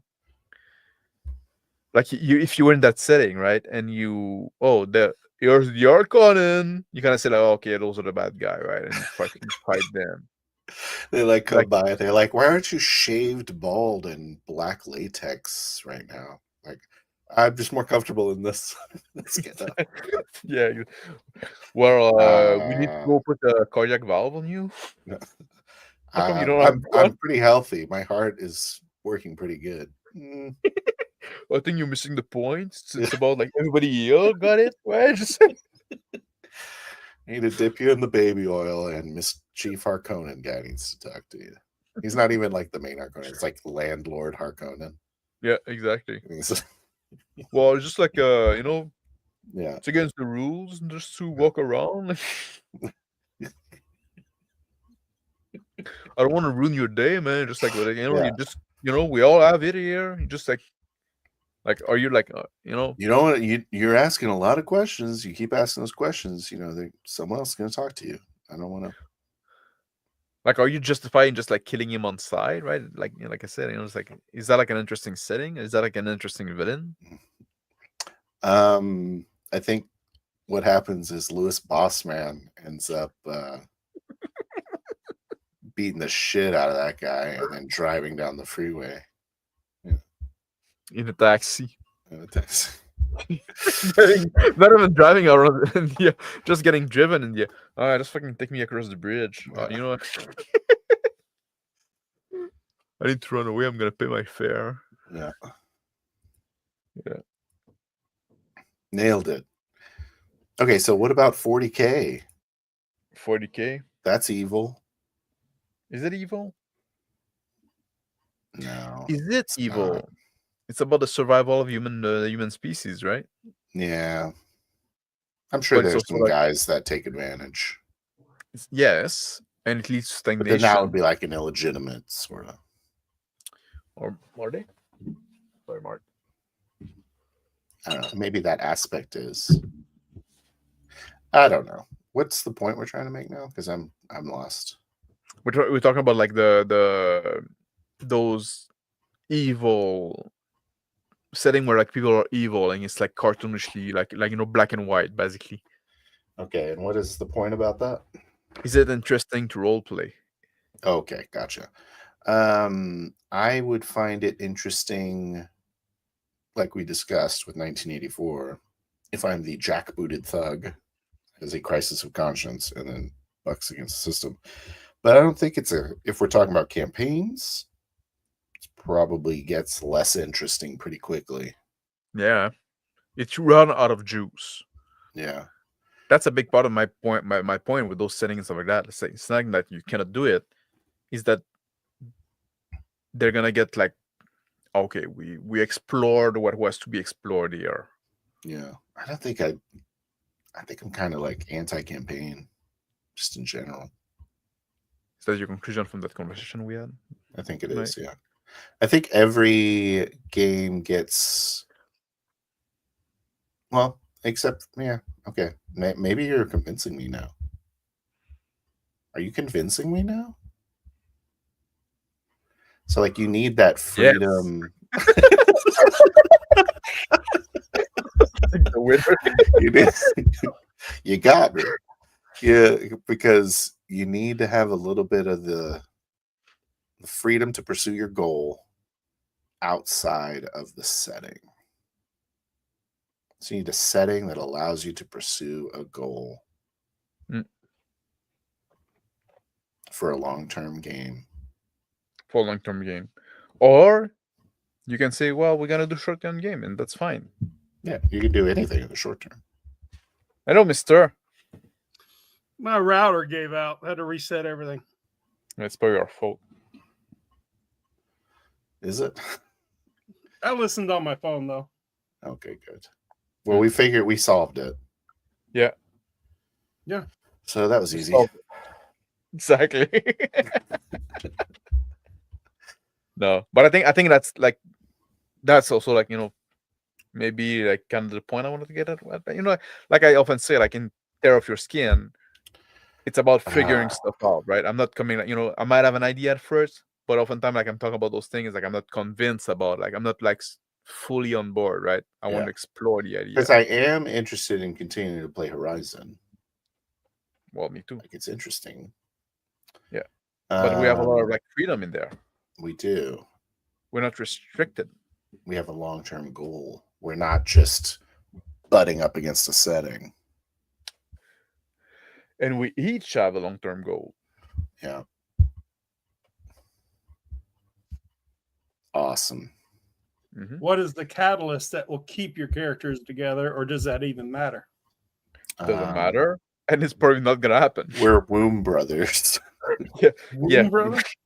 No. So somebody said that at some point. Shared a womb. That's not canon. We grew up in the same orphanage. It's a rumor. It's a rumor. Yeah. Well, I'm good, Max. Yeah, but the point, yeah, with the conclusion, like I guess that's the kind of the point, right? Some setting is gonna have like you're gonna run out of like you're gonna explore the juice you can get from one character and do that the one thing setting. that the premise caused you to do. Yeah. And then you're gonna be like, I guess I'm gonna go leave now. Yep. It's probably why I like killing my characters off so much. Yeah, and it's the same thing with like a lot of modern campaign. You can have like this or a sci-fi campaign if it's like otherwise a normal world, right? Just like we're gonna play like 500 years in the future. It's a well-functioning society. You can have a game like something happen. Oh, you're in the starship traveling from this planet to this planet, and then like pirates arrive. That's a fun fucking game to play, right? You can do a lot of stuff there. Once it's done, it's probably assume you're gonna go back to your normal life and just do. Yeah, maybe you could have something like, I think there was that something fishy about this accident, and then we need to go investigate that. But at some point, you're gonna run out of juice. I think that you could get a premise that extends the juice. Yeah. Yeah. So absolutely. I guess the longer, so maybe I will alter my conclusion to say that a setting that isn't restrictive is going to allow for a longer campaign. I think you could have a short campaign with a restrictive setting. I think my point is like some setting allows you to have multiple premise that succeed each other with the same character without it being like feeling like stupid. Yeah. While some setting you can have like one premise with one character and extend it, but at some point if you start introducing a new premise after that, when this one is resolved and then there's a new thing happening, it's gonna start feeling like kind of dumb. Yeah. Have you ever heard of the show Prison Break? Yes. So they go back and every season they have to get back in the prison to break out again. It's kind of like that. That would have been a show that should have been one season. Should have been a one shot, but they turned it into a campaign. Yeah, and then it becomes stupid. Yeah. Yeah, it's a plausible world with a bad plot. Like the Kurgan. Yeah. But that being said, though, the whole, and you've mentioned this quite a few times too, that you want the world to not be restricted, or more likely it reflects our known world. Can't be too fantastical. If the world is really fantastic, the campaigns are always short-lived because the story, not only is there's that cognitive distance, but it only tends to take you to a certain central arc.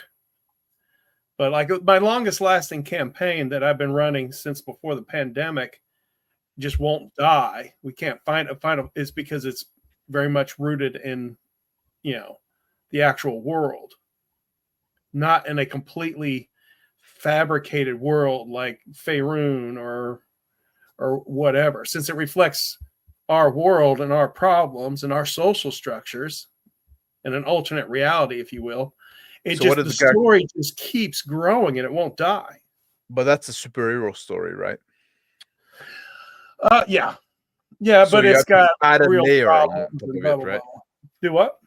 You have this added layer on it. Like that's often like that's something I mentioned a lot. Like if you want to do like this mundane world, you have to add an added layer, like either like criminal. I said supernatural. I guess superhero. Mel Gibson.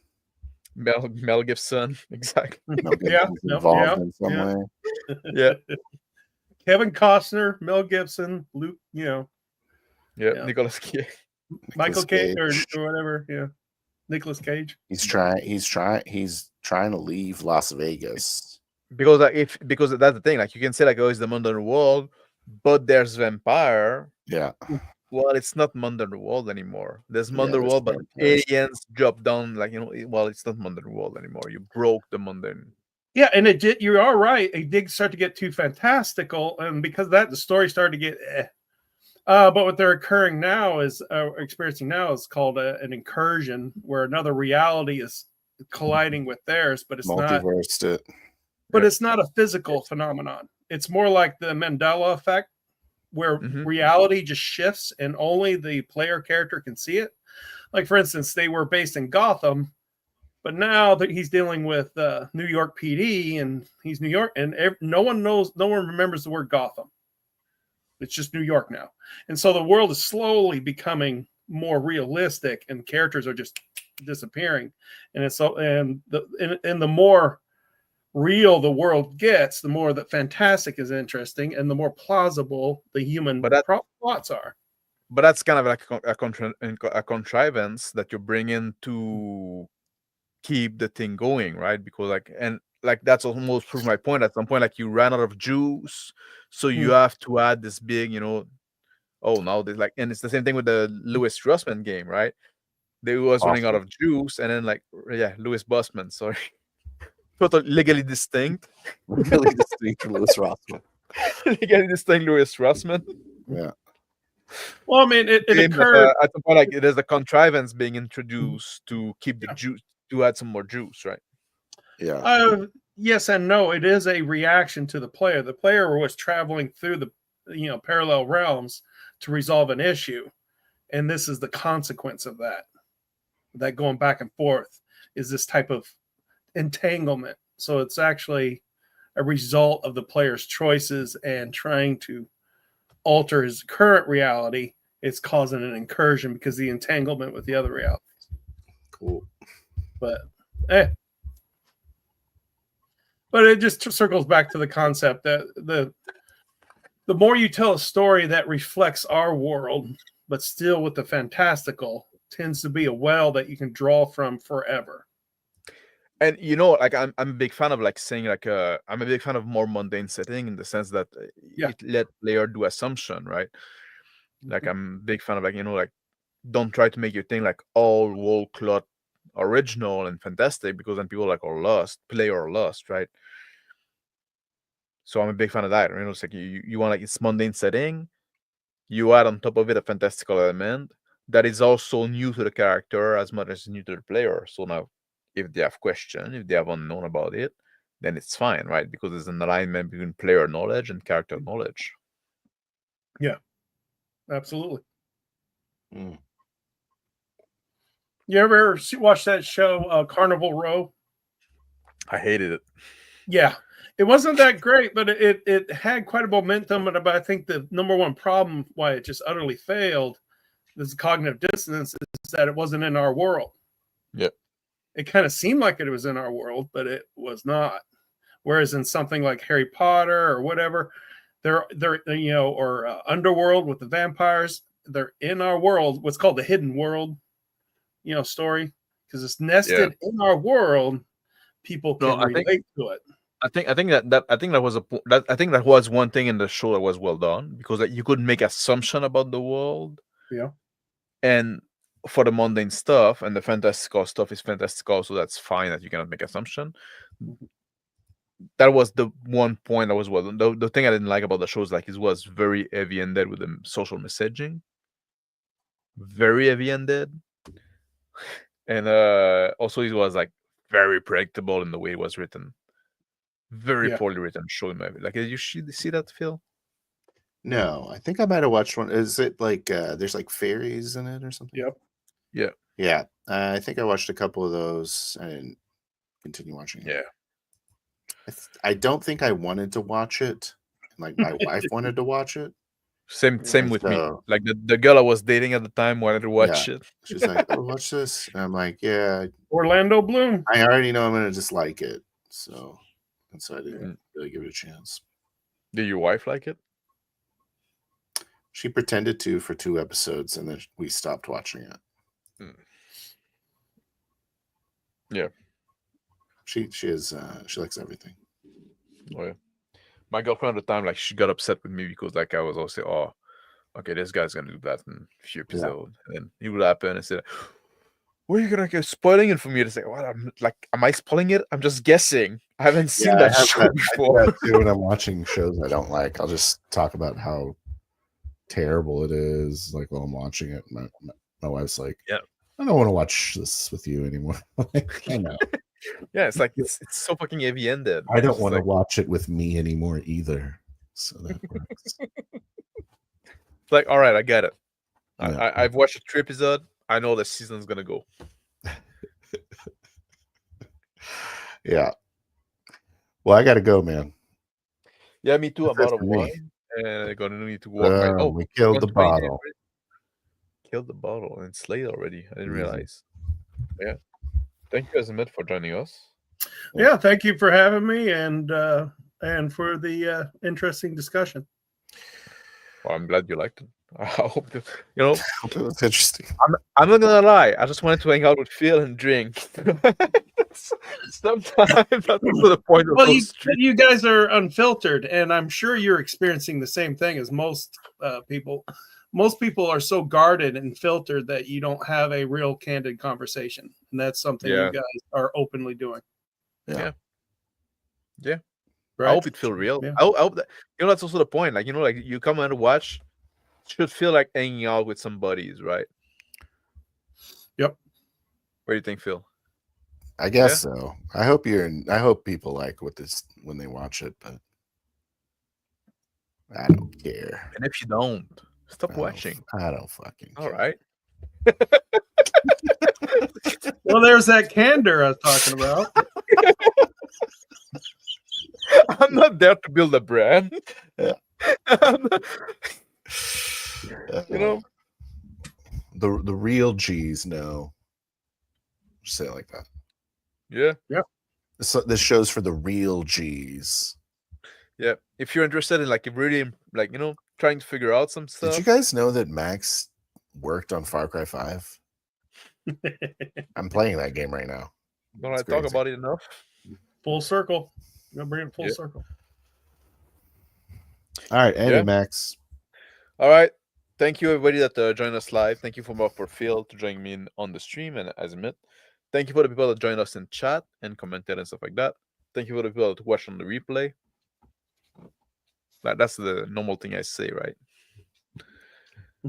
Like, comment, and subscribe if you like what you watch. Ring the bell, because sometimes we do those show unplanned. Like, there's no real schedule, to be honest. So if you ring the bell, you get a notification and you can join. And I get it if you don't want, just like people receive too many email already, right? So that sometimes it's annoying. But in my case, it's worth it.